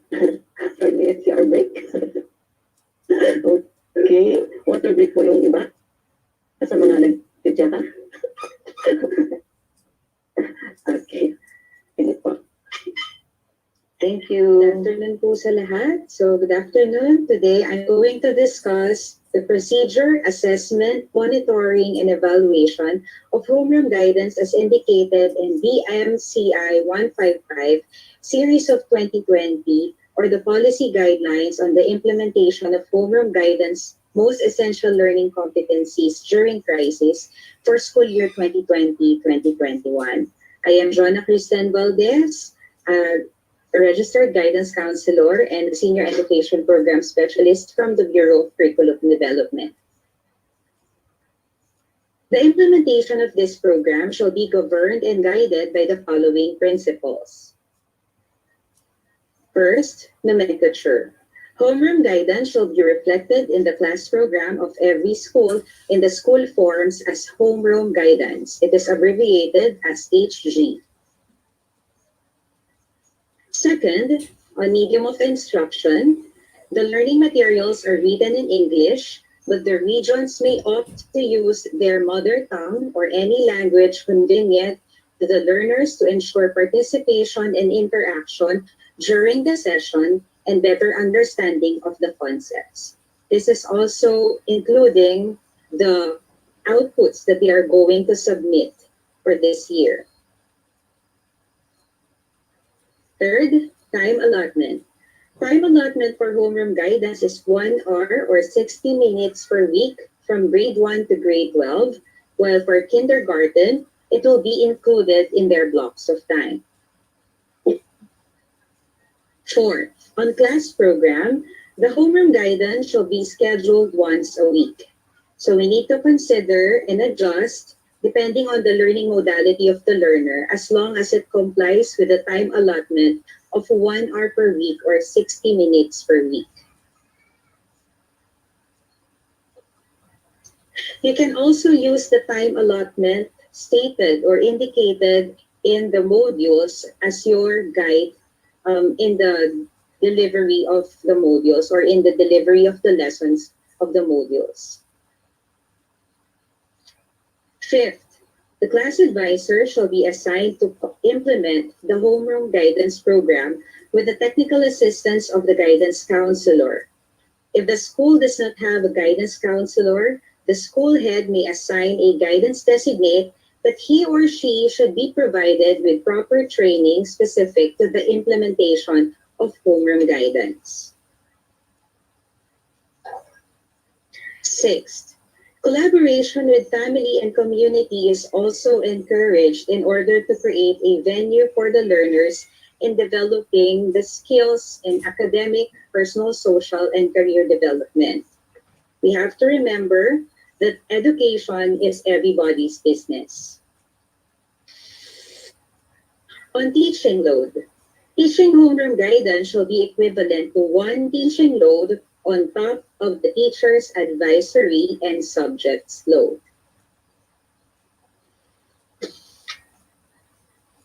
8.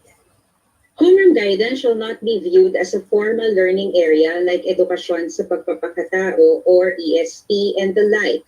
It shall be treated as a program that will help learners develop the competencies needed in the 3 domains. Hence, its delivery in class is quite informal but still follows the structured learning experience flow. So what is a structured learning experience? So this is collaborative, experiential, supervised, in-depth, and it aims to provide learners with opportunities to learn and demonstrate attainment of competencies.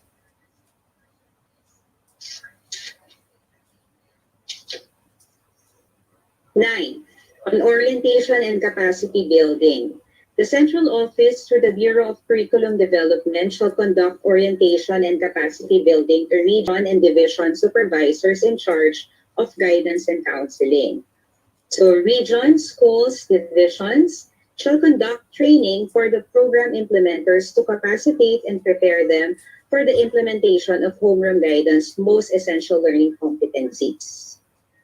As you can see on your screen, we are done with the July 29 activity, which is the orientation of region and division supervisors in charge of guidance and counseling, and it was really a successful activity. And then today, August 13, we are having the capacity building of region and division guidance designate or in charge of guidance and counseling. Also with us today are our school heads and supervisors. And starting Monday, August 17, you can have your own division orientation or capacity building of school heads and guidance counselors. I think this is depending on the decision of the division, if they see it necessary for them to hold another orientation for their school heads and guidance designates or guidance counselors. 10. The homeroom guidance most essential learning competencies and learning materials will be issued by the Department of Education. So this was already issued last June together with other most essential learning competencies of the other subjects. Okay? And the learning materials will be available. Hopefully, it can be downloadable through the LR portal by August 2020. 11. Homeroom guidance assessment results must be distributed and discussed by the class advisor during the parent-teacher conference. This shall be issued as an attachment to the learner's report card.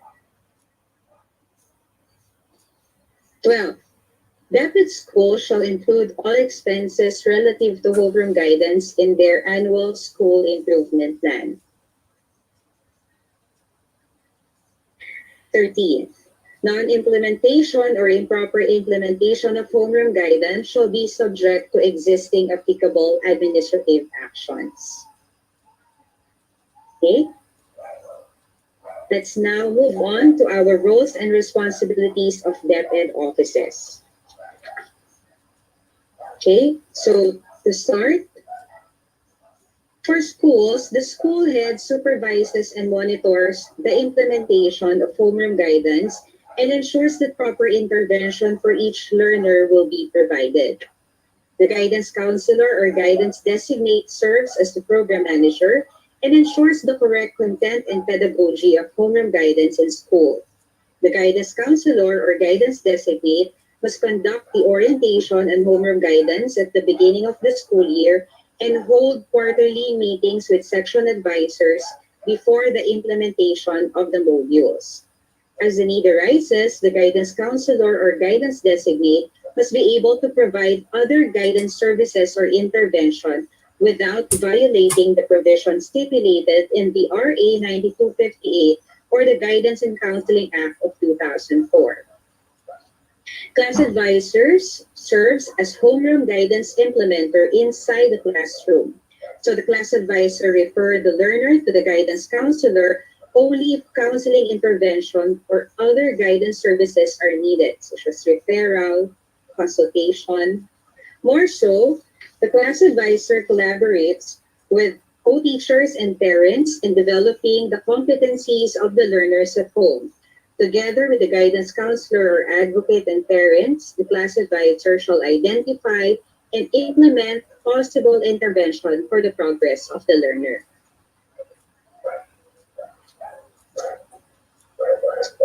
School Division Office. So, Curriculum Implementation Division through the ESP Supervisor in charge of Edukasyon sa Pagpapakatao in coordination with School Governance and Operations Division through its designated guidance and counseling focal person serves as the division program manager. They also coordinate with the guidance counselor or guidance designate of schools. They ensure localization and indigenization of content and pedagogy and are expected to monitor the conduct of homeroom guidance. In the regional office, the Curriculum and Learning Management Division, or the CLMD, ESP Supervisor in coordination with Education Support Services Division, or the ESSD, through its designated guidance and counseling focal person, serves as the program manager in the region. Okay? So he or she coordinates with the school's division program manager to ensure that the conduct of homeroom guidance is in accordance with this policy. They are expected to submit an annual report on the conduct of homeroom guidance. In the central office, the Bureau of Curriculum Development serves as the program manager. The focal person serves the correct or ensures the correct curriculum articulation and consolidates annual report on the conduct of homeroom guidance. The Bureau of Learning Delivery ensures that appropriate pedagogical approaches are employed on how to deliver the curriculum content. The Bureau of Learning Resources ensures the availability of learning resources to the field units.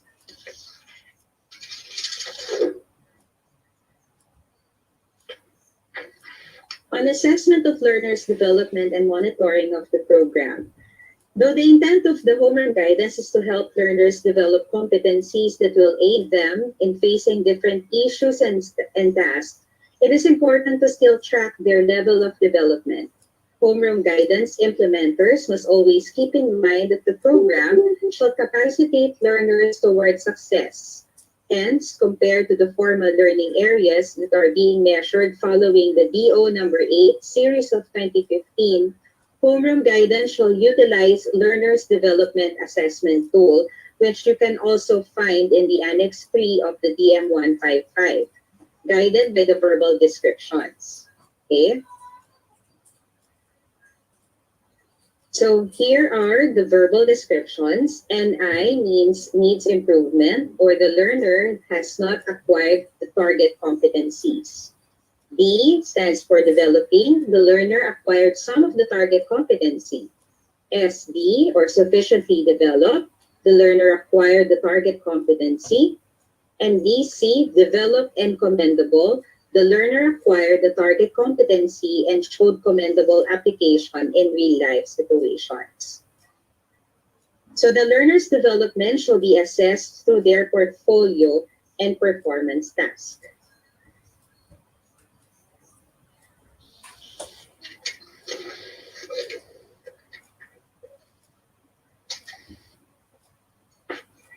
Conduct of homeroom guidance is mandatory, but this is not part of the academic rating.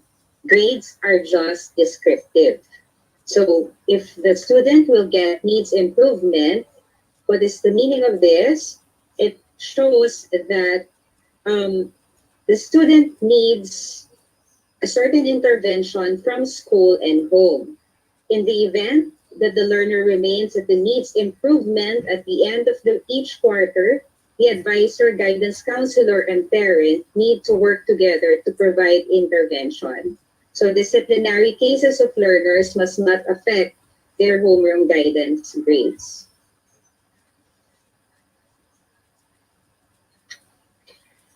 So here is the example of the homeroom guidance learners development assessment for school year 2020-2021. For each key stage, so for kindergarten, they have their own assessment tool.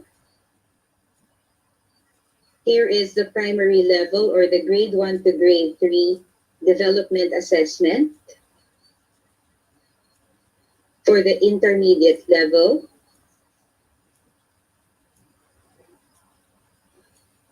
for junior high school, and for senior high school.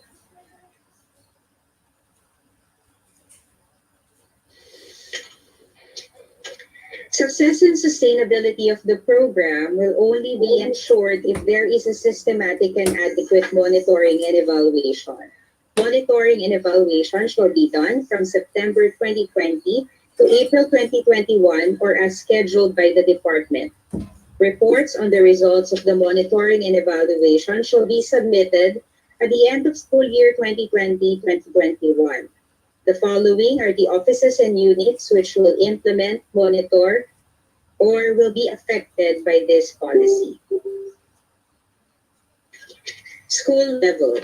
The school head leads the monitoring in coordination with the guidance counselor or guidance designate or guidance advocate. School head ensures evaluation of the program.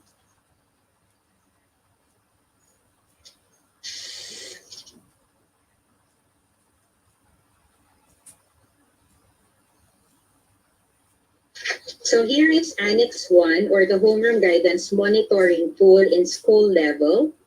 Okay, as you can see, there is a scale below. Okay, 0 means no chance to observe, 1 not observed, 2 observed but insufficient, 3 sufficiently observed, and 4 sufficient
Good day.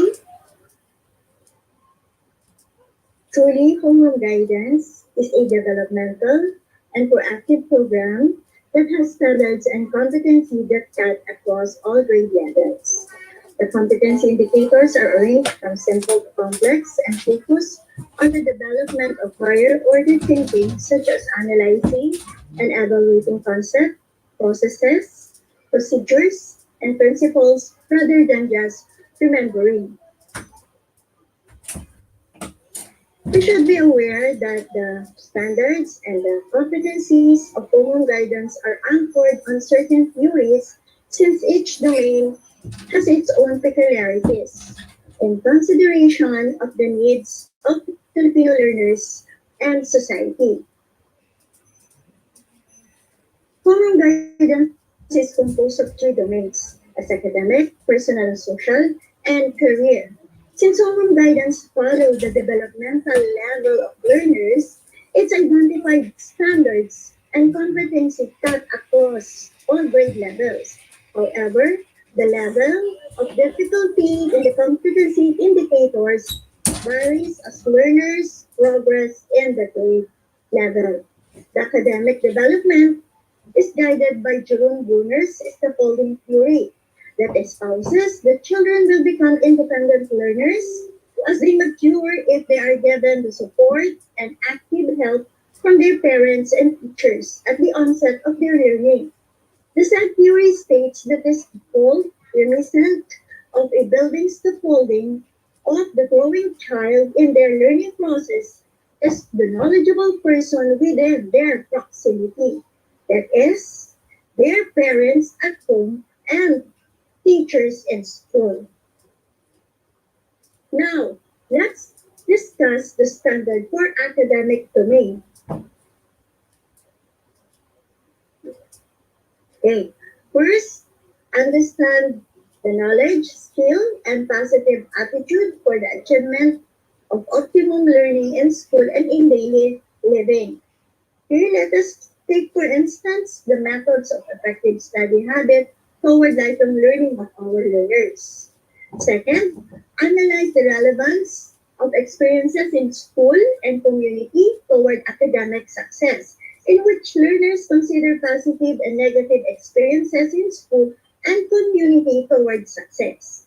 Third, utilize knowledge and skill toward academic success, where here the learners can demonstrate talents, interests, and skills relevant to learning. Fourth, develop academic skills to respond to community development based on international standards, in which learners participate in school activities relevant to the needs of community, especially this pandemic. The standard and its competency of the academic domain, in which first is to understand the knowledge, skill, and positive attitude for the achievement of optimum learning in school and in daily living. And its competencies are first, identify the methods of effective study habits toward lifelong learning. Second, demonstrate effective study habits. Third, share knowledge, skills, and positive attitude helpful in lifelong learning. Here, they can describe good study habits, show how they value studying. Next, number two standard for academic domain is to analyze the relevance of experiences in school and community toward academic success. Competencies are consider positive and negative experiences in school and community toward success. Okay. Second, share the lesson learned from school and community that can be used in daily living. Third, apply lessons from home, school, and community to daily living with consideration to family and society. Here, an example that our learners can differentiate the good and bad experiences in school and community. Also, they can identify the healthy and unhealthy growth by their experiences. Next, third, utilize knowledge and skill toward academic success. Its competencies are demonstrate talents, interests, and skill relevant to learning. Second, enrich knowledge and skill toward academic success. And third, prepare using knowledge and skill toward academic success. Okay, learners can identify skills, talents, and interests relevant to the attainment of their learning. Next, the fourth standard for academic domain is to develop academic skills to respond to community development based on international standards. Its competencies are participate in school activities relevant to the needs of community. Second, demonstrate the academic excellence based on global needs. Thirdly, ways that respect and protect the environment. Here, our learners can identify skills learned from school. For example, how to appreciate being active and participating relevant to the environment or taking care of our surroundings. On this slide, we can see the personal social domain. Mind you that the personal and social development domain in Human Guidance got inspiration from the theory of Erik Erikson's psychosocial development.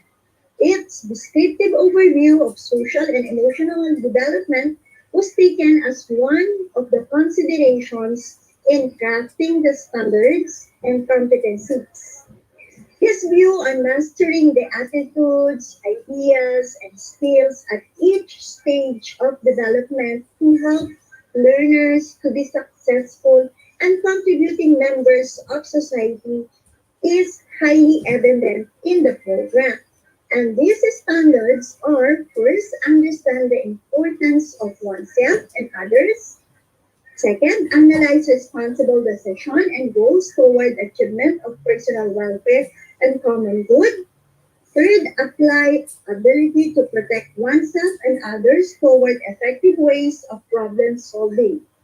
Fourth, enrich ability to share oneself to respond to international standards. Okay, so this is the standard for the personal and social domain. The first is to understand the importance of oneself and others. Its competencies are value oneself, value others, respect individual differences, gain understanding of oneself and others. Here, the learners can identify one's likes, dislikes, talents, and interests. They can also enumerate one's basic rights as a child or identify one's tasks at home and in school. Next, second standard is to analyze the responsible decisions and goals toward achievement of personal welfare and common good. Its competencies are examine the different factors in decision making for the achievement of success. Second, provide proper procedure toward responsible decision making. Third, evaluate experiences in decision making towards achieving common good. Here, learners can list down the people who can help make sound decisions, enumerate the steps in making good decisions, or show the importance of help from adults when making good decisions or sound decisions, making ways of making good decisions. Next is to enrich ability to share oneself to respond to international standards. Its competencies are share one's abilities for the development of others and community. Engage oneself in meaningful programs and initiatives for the common good. Strengthen self-empowerment to respond to the needs of the community and respond to personal and social needs that can contribute to the promotion of international standards. Here, our learners can describe the people or they can identify the activities that can one participate in school and community or show a willingness to participate in school and community activities and also demonstrate healthy relationship to others. Recall situation for or problems were solved appropriately, or make a simple personal commitment to participate in school and community activities. Okay, next, the standard for career development domain. The career development domain is influenced by the career development theories of John Crumboltz, Donald Suffer, and Ellie Ginsberg. Crumbolt's theory of career development claims that genetic endowment that includes sex, race, developmental disability, innate talents affect the career choice of a person. Furthermore, the environment, life events, and learning experiences also shape one's career decisions. People's changing roles and priorities create a great impact on their career direction. So these are the standard for career domain or career development domain. First is to understand the importance of knowledge, skill, and positive attitude helpful to daily living and their relation to life and profession. Second, analyze the relationship of one's skill and experiences in choosing a profession, vocation, and future plans. Third, apply the ability to choose their own field based on the different factors toward achieving goals in life. Fourth, implement steps toward the realization of chosen profession and vocation based on international standards. Also, the concept of career development as a lifelong process, including its early development of Ginsberg, is clearly reflected in the career development domain of the program. The Homeroom guidance advocates the early inclusion of career concepts in the lives of learners and guides them as they discover the path that they want to take. Okay, now let's take a look on the career domain. Its first standard is to understand the importance of knowledge, skill, and positive attitude helpful to daily living and the relation to life and profession.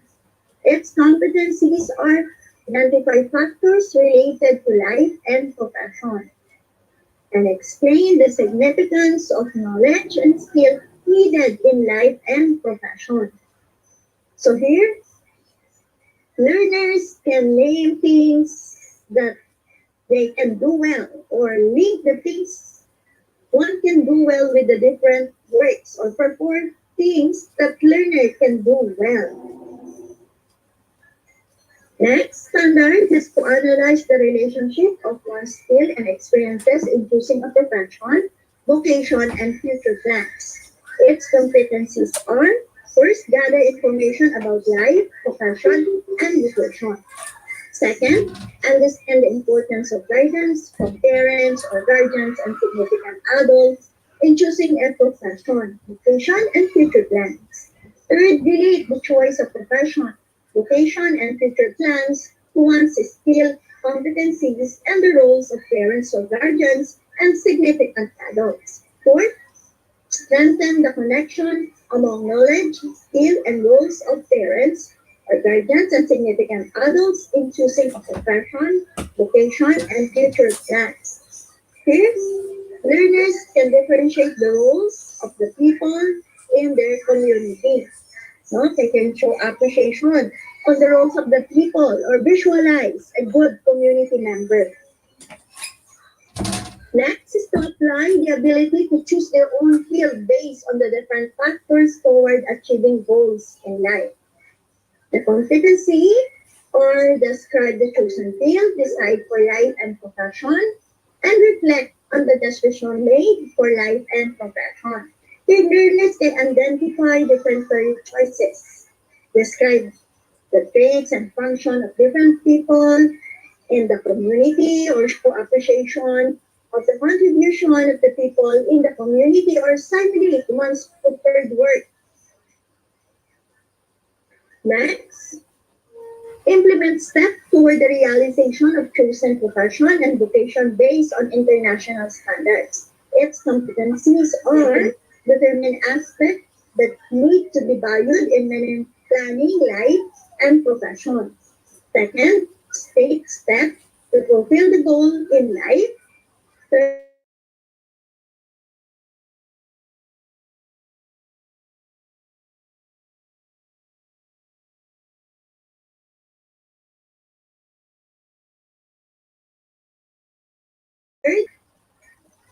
Culture, show oneself or preparation for one's future or value the role of a simple plan to prepare oneself for the future. This is a sample of a curriculum guide. No? As you can see, for the first column, we have the standard. The second is the competencies. Third is the competency indicator. And the last column is the code.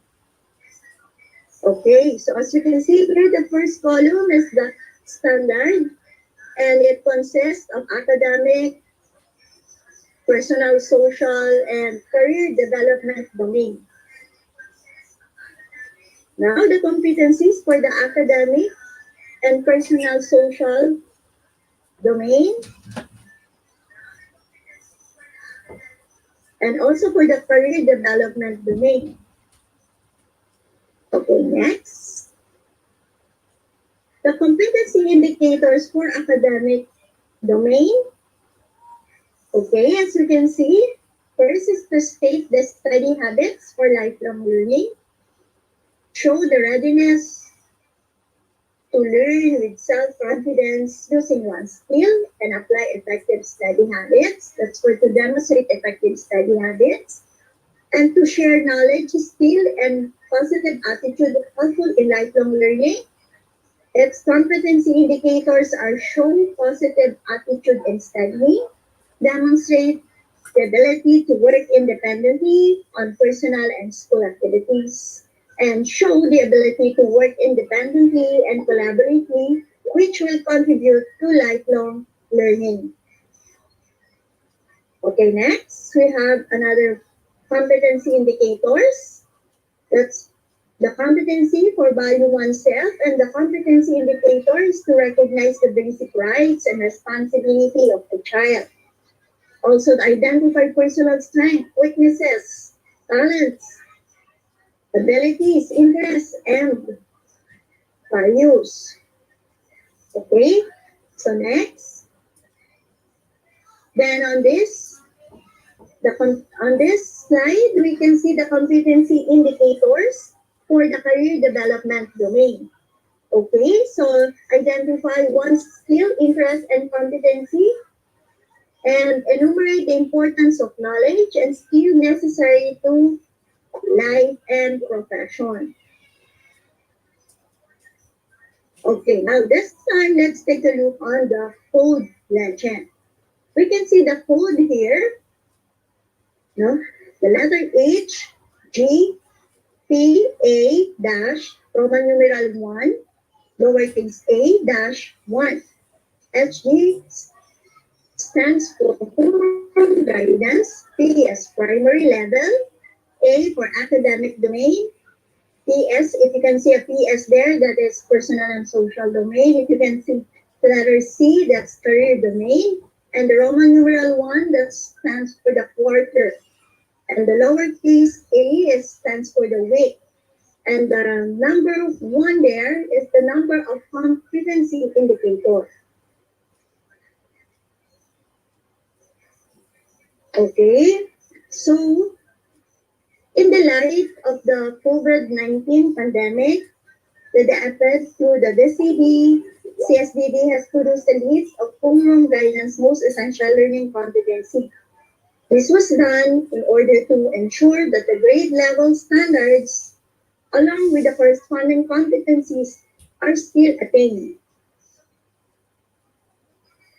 Homeroom guidance curriculum is essential to ensure access to quality guidance and counseling services for all types of learners. Hence, different learning modalities will be made available in the implementation of the homeroom guidance program. In the process of identifying the most essential learning competency, the endurance criterion was also used. That a learning competency is useful in a lifelong learning. For homeroom guidance, most essential learning competency criteria are applicability to real-life situations, that during this pandemic, the safety, health, and well-being of the learners be protected, needs of the learners in these times of COVID-19 pandemic should be safety and security, complements learning competency developed in other academic subjects, so that work in close association with other competency in other subjects. Now, let's take a look on this table for kindergarten level. The first column shows the quarter of school year. The second column, which is the homeroom guidance curriculum guide. Under these are the number of learning competency in academic, personal, and social, and career development domain. Then the next column is the homeroom guidance most essential learning competency, or what we call the MELCs. Under these are the number of learning competency in academic, personal, social, and career development domain. For the first quarter, the total number of learning competency from the homeroom guidance curriculum guide is 18, while on the homeroom guidance MELCs, there are 6 from personal social domain. So why merely from personal social domain? It's because kindergarten learners need to understand the importance of oneself and others. For the second quarter, the total number of learning competency from the homeroom guidance curriculum guide are 14, and now on the homeroom guidance MELCs, there are 4 MELCs from the personal social domain and 2 MELCs from the career development domain, with a total of 6 MELCs. Now, why personal social? To gain more understanding of the importance of oneself, and also to analyze responsible decision by providing proper steps toward decision making. For the third quarter, the total number of learning competency from the curriculum guide are 14, and looking on the MELCs, there are 5 MELCs from personal social and 1 MELC from career development domain, with a total of 6 MELCs. For the fourth quarter, the total number of learning competency from the homeroom guidance curriculum guide are 13, and now there are 1 MELC from academic, 4 MELCs from personal social, and 1 MELC from career development domain. Now, looking at the total of the MELCs, there are 1 MELC or 1.7% from the total number of learning competency in curriculum guide from academic domain, which develop academic skill, correspond to community development. 19 MELCs or 32.20% from the total number of learning competency in curriculum guide from personal and social, which guide our learners understand the importance of oneself and others, especially during the pandemic. And 4 MELCs or 6.78% from career development domain, which our learners may take steps to fulfill their goal in life. So overall, there are 24 MELCs in kindergarten level, which is 41% from the total number of learning competency on homeroom guidance curriculum guide. Now, we can see an example of the homeroom guidance most essential learning competency for kindergarten level, which on the first column is the quarter for the school year. Next column is the standard for the 3 domains. Next is the competencies and MELCs, which are arranged from simple, complex, and focus on the development of higher order thinking, such as analyzing, evaluating concept, process, procedure, rather than just remembering. Next. This table now shows the data of MELCs for primary level. For the first quarter, the total number of learning competency from the curriculum guide is 20, while on the MELCs, there are 8 MELCs from personal social. For the second quarter, the total number of learning competency are 14, and there are 8 MELCs. For the third quarter, the total number of learning competency are 18 and there are 8 MELCs. For the fourth quarter, there are 14 learning competency and there are 9 MELCs. So there are a total of 33 MELCs for the primary level, which are 50% of the learning competency from curriculum guide. These comprise 37.88% or 25 MELCs from personal social, which shows that our learners will be guided to understand the importance of oneself and others and also analyze responsible decisions and goals toward the achievement of personal welfare and common good, especially during the COVID-19 pandemic. Now let's take a look of the example of the curriculum guide or most essential learning competency for primary level. Okay, next. On this slide is for intermediate level. For the first quarter, the total number of learning competency from the curriculum guide are 25 and there are 9 MELCs. For the second quarter, the total number of learning competencies are 25 and there are 8 MELCs. For the third quarter, the total number of learning competencies are 25 and there are 9 MELCs. For the fourth quarter, there are 28 learning competency and there are 9 MELCs. So there are a total of 35 MELCs for the intermediate level, which are 34% of the learning competency from curriculum guide. So this comprises of 25.24% or 26 MELCs from personal social, which shows that our learners will be guided in applying their ability to protect oneself or themselves and others toward effective ways of also problem solving.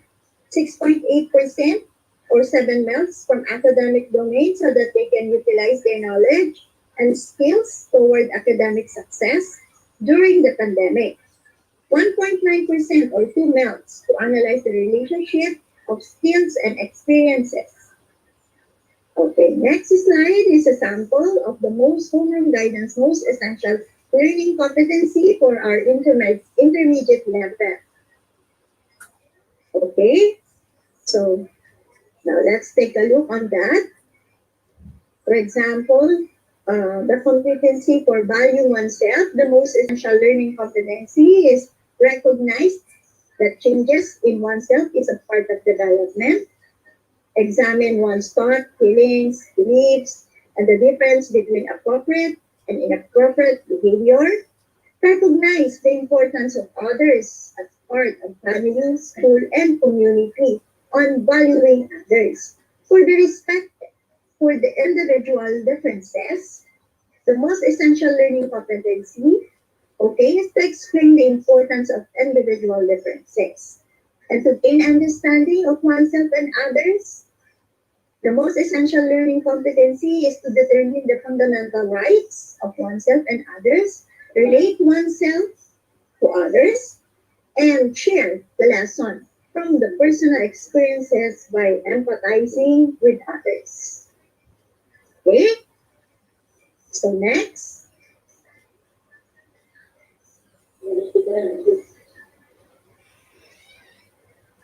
Next. Okay, this one is for the junior high school most essential learning competency table. For the first quarter, the total number of learning competency is 21 and there are 8 MELCs. For the second quarter, the total number of learning competencies are 23 and there are 10 MELCs. For the third quarter, the total number of learning competency are 20 and there are 8 MELCs. For the fourth quarter, there are 27 learning competency on the curriculum guide and there are 10 MELCs. So there are a total of 36 MELCs for the junior high school, which are 40% of the learning competency from the curriculum guide. So this comprises of 21.98% or 20 MELCs from personal social, 9 MELCs or 9.89 from career development domain, and 7 MELCs or 7.7% from academic domain. Higher number of personal and social domain because learners need to have the ability to protect themselves and others during the crisis or the pandemic. Okay, this is also an example of the most essential learning competency for the junior high school. Next. Okay, so for this, as the table for the senior high school reveals that for the first quarter, the total number of learning competency from the curriculum guide are 15 and there are 4 MELTs. For the second quarter, the total number of LCs are 13 and there are 3 MELTs. For the third quarter, the total number of LC are 12 and there are 4 MELTs. For the fourth quarter, there are 13 learning competency from the curriculum guide and there are 4 MELTs. There are a total of 15 MELTs for senior high school, which are 28% of the LC or learning competency from the curriculum guide. Next is a sample of the most essential learning competency of the senior high school. And finally, on this slide is the summary of the homeroom guidance most essential learning competencies per grade level. So we have a total of 402 most essential learning competency. So there, the final outcome is holistically developed learners who are functioning well and equipped with life skill through homeroom guidance curriculum, especially during the pandemic. Have a meaningful day and always keep safe, healthy, and happy. Thank you so much.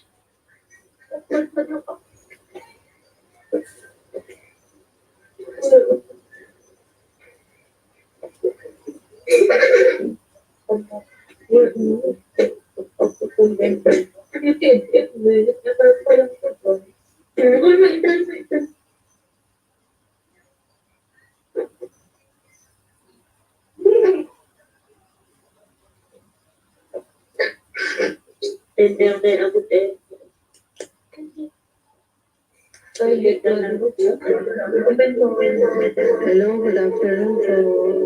May nako. Ayan lang. Wait lang po. Okay na po. Ayan. So, noted din po yung talk ni ma'am. Ang nasa speaker po natin. Ngayon po, sa open forum na po tayo. I-address po namin una po yung mga questions na nakasulat po sa chat box. Hello, okay po ba kayo? Andyan pa po ba kayo? Paki-on po yung mga microphones. Okay po kami. Okay, salamat po. Thank you. Alam and speaking. Sige na, tayong mag-class business. Okay po kami. Thank you po. Ayan, sa mga Okay po kami. ayan, thank you po. Ayan. Sige nga po pala, check na natin muna yung attendance natin. Camera.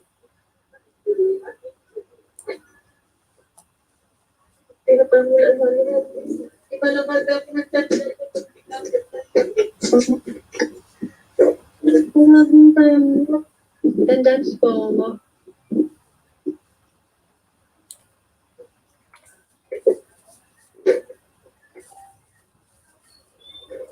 Update kami lang.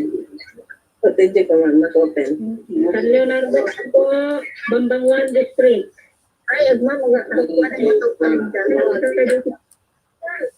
nag-attendance.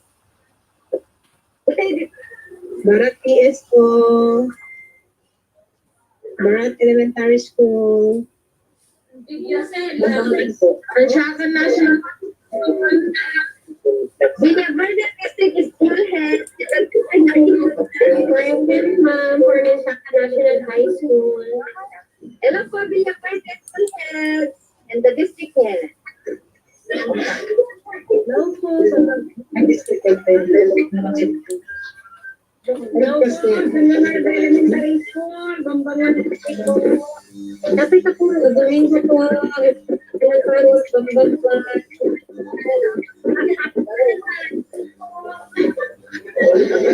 Hello po, Nagbitin Elementary School and Villa Parpala Elementary School po. Okay. Ano yung gagawin ang nakinamay?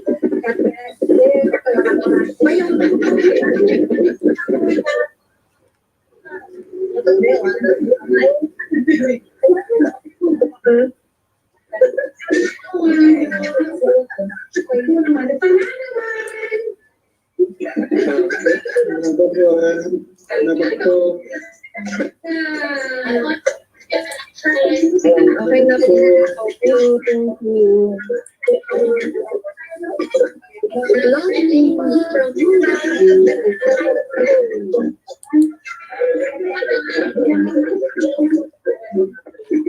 Alam po muna yung hello.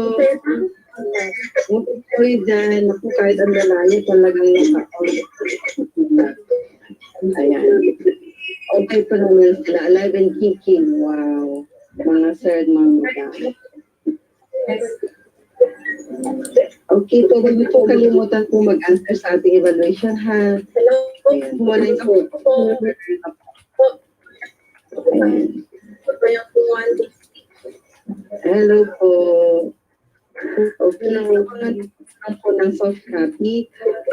I-upload po sa Google Drive yung lahat po ng presentations.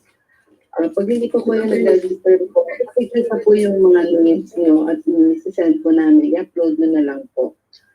And then lahat po ng mga soft copies po ay ipapadala po namin. Ayan, pakila lang po sagot ng ating evaluation. Okay. So, far po yung nakita ko sa mga questions. Ayan po. Ayan, from Cebu, Katidugan, Bagabag, saan ba po yan? Solano, Villaverde, Pasila, Coyambong, hello. Ayan, Bintawan. Okay. Ma'am Renka. Yes, ma'am. Naka-screenshot po. Ayan. Nakuhanan po kayo ng attendance. Lahat po na nag-register po, bibigyan po ng certificate. Ayan po. Yes, ma'am. Okay.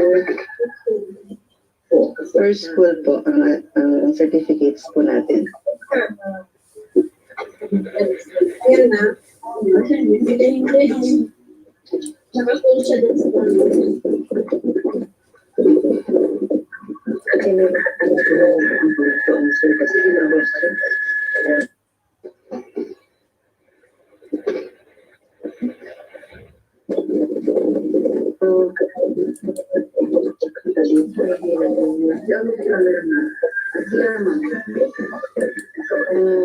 good afternoon,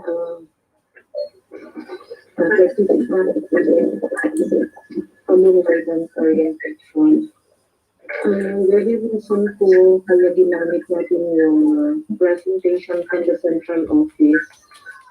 Kasi po, as to not to leave out already, you are getting the first-hand orientation given by the central office to all the focal persons and homeroom guidance in the Philippines. Kaya yung things po that have been done, I know that if you will have a copy of all the presentations, you have clear understanding of what you have heard. Sa mga participants po na nagsasabi kanina regarding the hindi gaano nakikita, it can our control for us to make the audio louder because this has been recorded already. It has been given to us for it to be shared to the field. So, group attended the orientation. I believe all the schools have been sinabi kanina that this is another subject. This is another subject will be included in the class program. Kaya po inaturan natin, dapat kahapon pa, because we had the orientation last Thursday. And I am so thankful that Madam Rachel agreed on the virtual orientation today for us to have an immediate awareness on what this homeroom guidance is all about. Kaya kailangan mag-appear po sa ating class program ito at nakita natin kanina that it was suggested that it would be on a Wednesday, ma-include sa Wednesday kasi once a week ito. So you will have a clearer view on the scheduled day of the homeroom in your class program. May I also make it clear that since there are those who were not able to join or register in our online registration, our apologies because we are only capable of having 250 participants. But because of the help extended by our LRMDS through Madam Bernie Guillermo, and with the technical assistance given by Sir Guido and Sir Chester, we were able to make it on a live stream. So that for those who are not able to attend, though it's so minute that they cannot read what is on screen, significantly listening to what is being said by the speakers will be of help. Kaya po, with the number that has been registered, the certificates be given on a school level para school who attended this. And we noted, ay, kasi Madam Rachel, okay. Sige, ma'am. Sige ma'am, tapusin mo lang yung instructions mo kasi magre-raise ako ng question. Sige, ma'am. So I can continue, ma'am. Yes ma'am, sige ma'am. And then please call to the Thank you, Madam Russia. Thank you. Okay.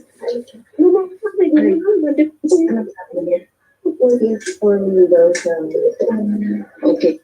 Sige po, ma'am. I'll inform you when I am done. Sandali na lang po ito. For those queries, hindi po ito, may nagtatanong po kasi kanina patungkol sa ESP and guidance. Separate po ito. If we have heard it clear, ang homeroom guidance po is more on the life skills. Kaya po nabanggit kanina, more on the domain of social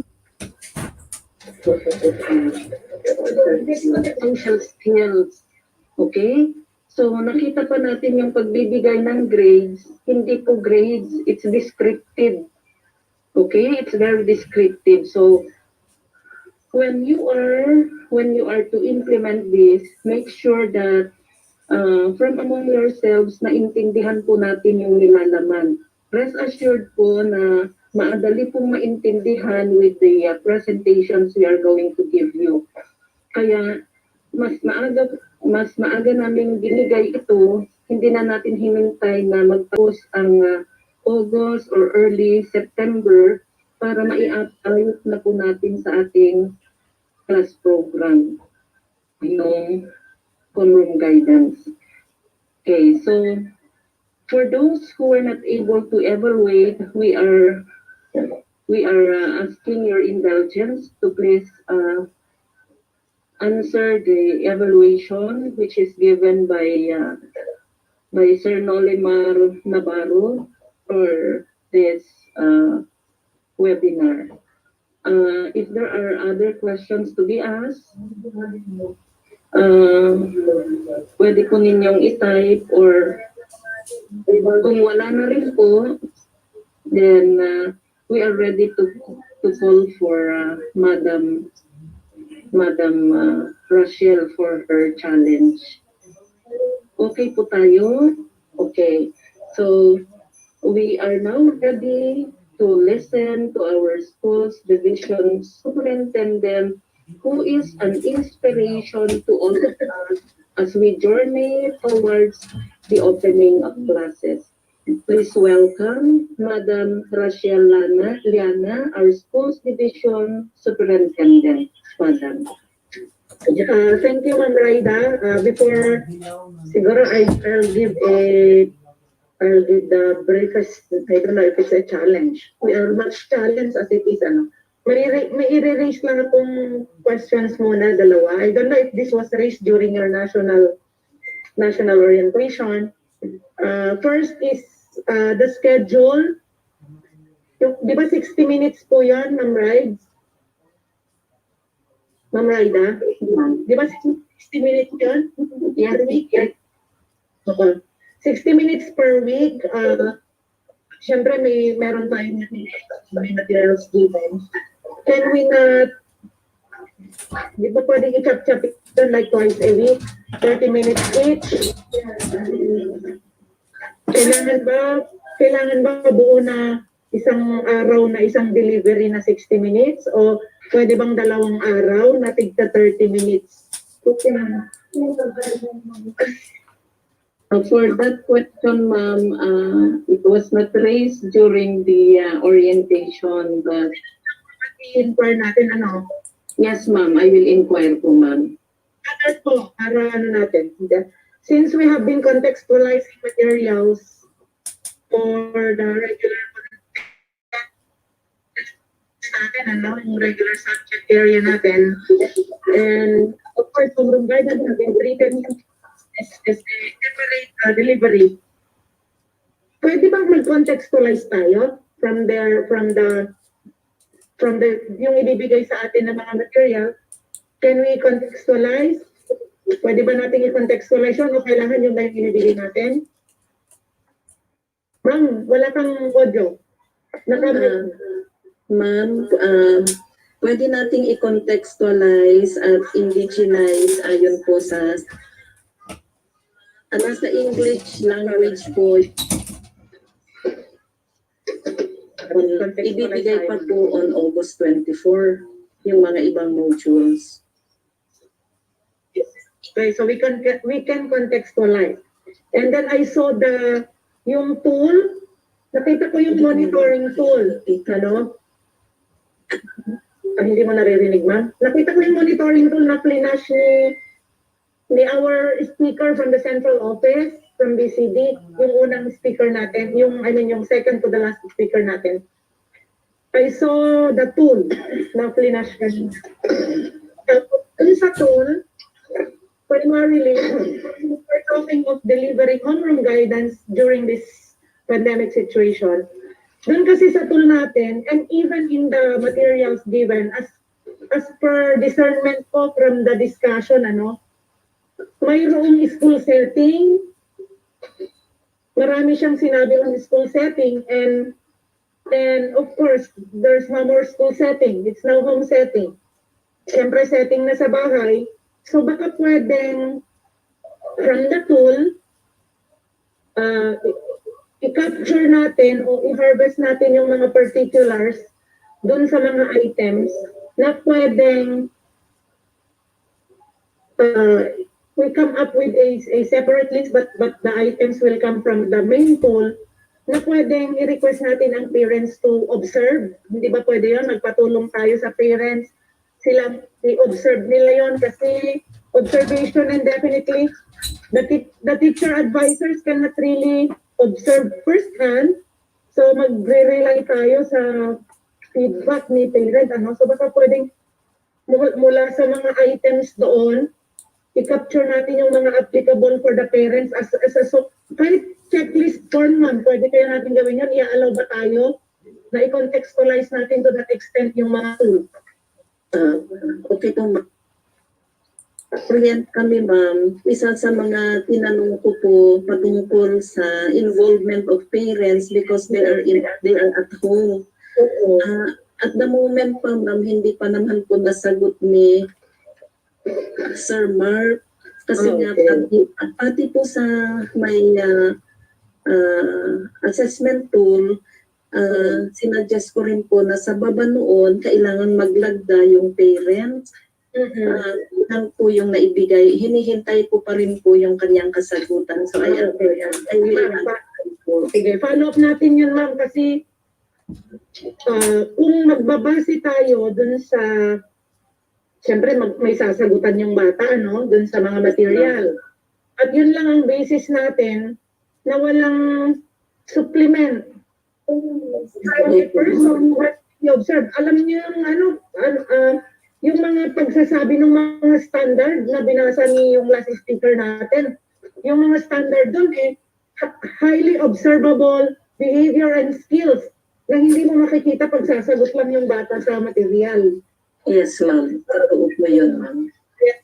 Baka pwedeng i-supplement. If not, may I suggest, sige, gawin ng bata yon, gawin ni teacher yung mga prescribed na monitoring tool, baka pwede mag-create tayo, ma'am. Yes, ma'am. Gawa na lang tayo ng additional, mga short na tool lang na parang check-ins lang for the parents to check for X. Yeah, ma'am. Totoo po yun, ma'am. Because yes, ma'am. Yeah, because the involvement of the home and school and community, yun na yun, ma'am. Sige, ma'am. Tingnan natin yung ma'am, ha? Yes, ma'am. Babato ko kayo yun, ma'am, para tingnan natin if, how at our end in the division of Nueva Vizcaya, mag-create tayo nung aligned doon sa prescribed na tool for our parents na madali lang nilang sagutan, check, XX, gano'n. Salamat, ma'am.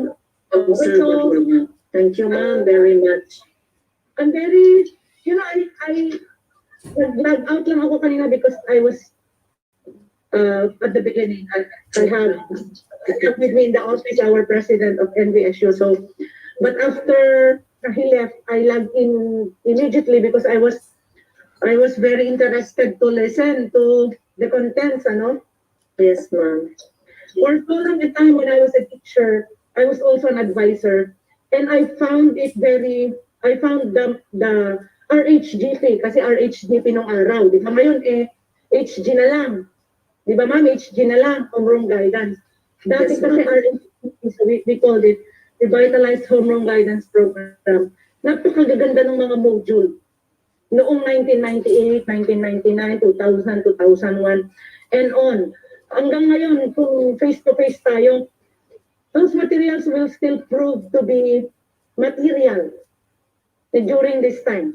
Kaya nga, I was so much interested with the content of the orientation because I'd like to personally monitor this to be implemented in the schools. This will complete. Ikukumpleto niya yung di ba, halo-halo kasi binibigay natin sa mga bata. Ito na yung jangkat at asukal kung halo-halo. Kasi meron tayong content, meron tayong pedagogy, meron tayong values education, which was, recently oriented, and now finally we have our homeroom guidance. Ito yung magkukumpleto ng kabuuan ng ibibigay natin sa bata. This is a balancing factor. This is a balancing factor of the so heavy, yung napakabigat na mga content na kahit pa-simplify natin sa learning activity sheets and modules na ibibigay natin sa mga bata kasi this is highly observational, this is highly action, this is highly behavioral. So, makikita natin dyan yung kung paano natin lililinang or dinidevelop yung bata na thinking, feeling, acting. So, yan ang challenge natin ngayon.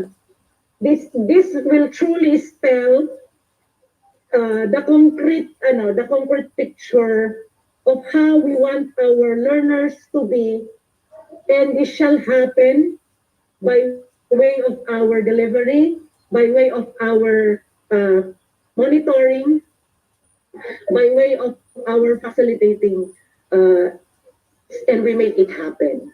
Yan, ang challenge ko sa inyong lahat. Magandang hapon sa ating lahat. Maraming salamat. Maraming salamat, Madam Rachel, for support. Sige.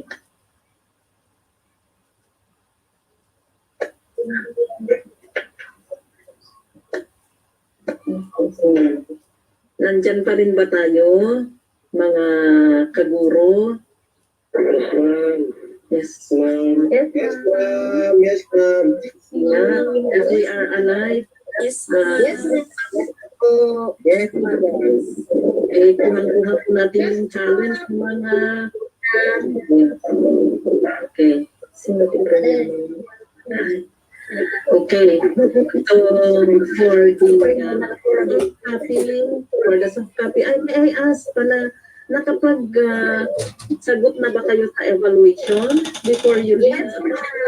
Yes, ma'am. Yes, ma'am. Yes, ma'am. Yes, ma'am. Ma'am. Kumusta sa Romeo? Alive and kicking ka pwede ta Castaneda? Anya, sir? Sir, kubang ba? Ma'am, si kami dito kasik na. Alive and kicking tayo. Pagabag pa. Alive and kicking. Pagabag mo. Andito pa rin ang Mungga National High School, Ma'am Raida.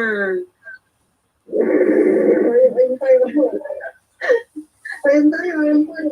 Ayun ko makita. Cebu. Kaya pa.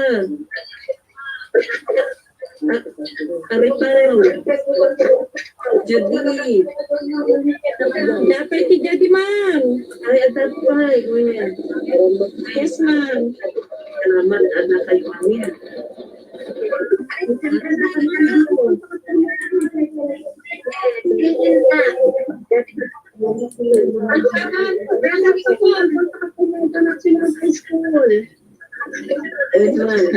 Yes.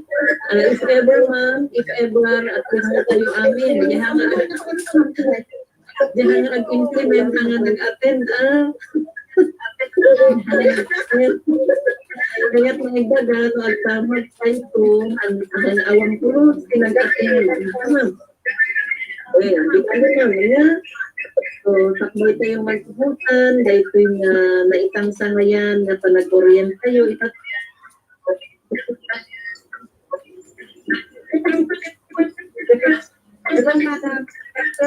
sige, ma'am.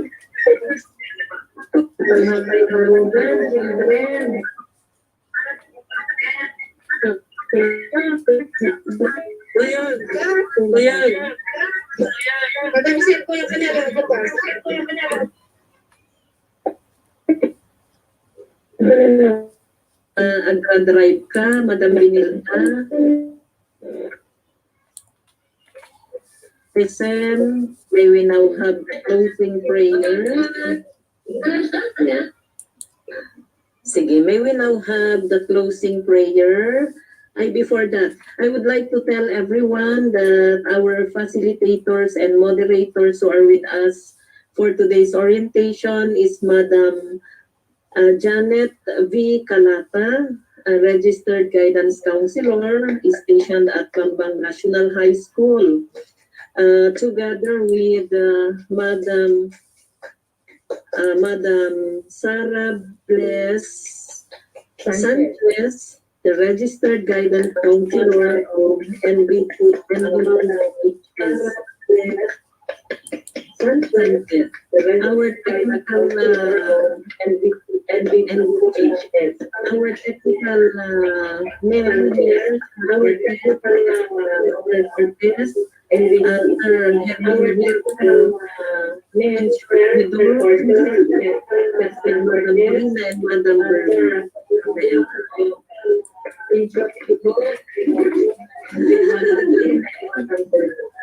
So we now listen to the closing prayer to be given to us by Madam Sarah Bless Sanchez. Let us all stand.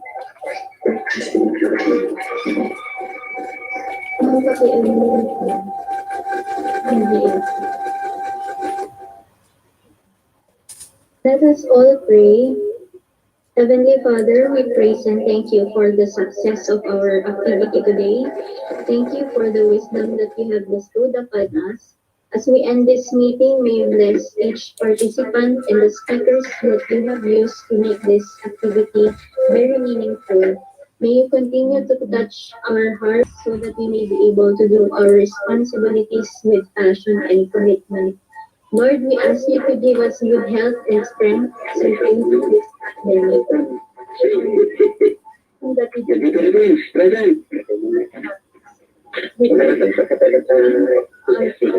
Jesus Christ. Amen.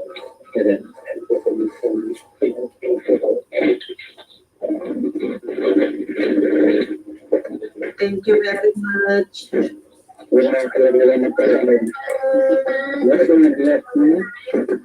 Congrats, Ma'am Raida.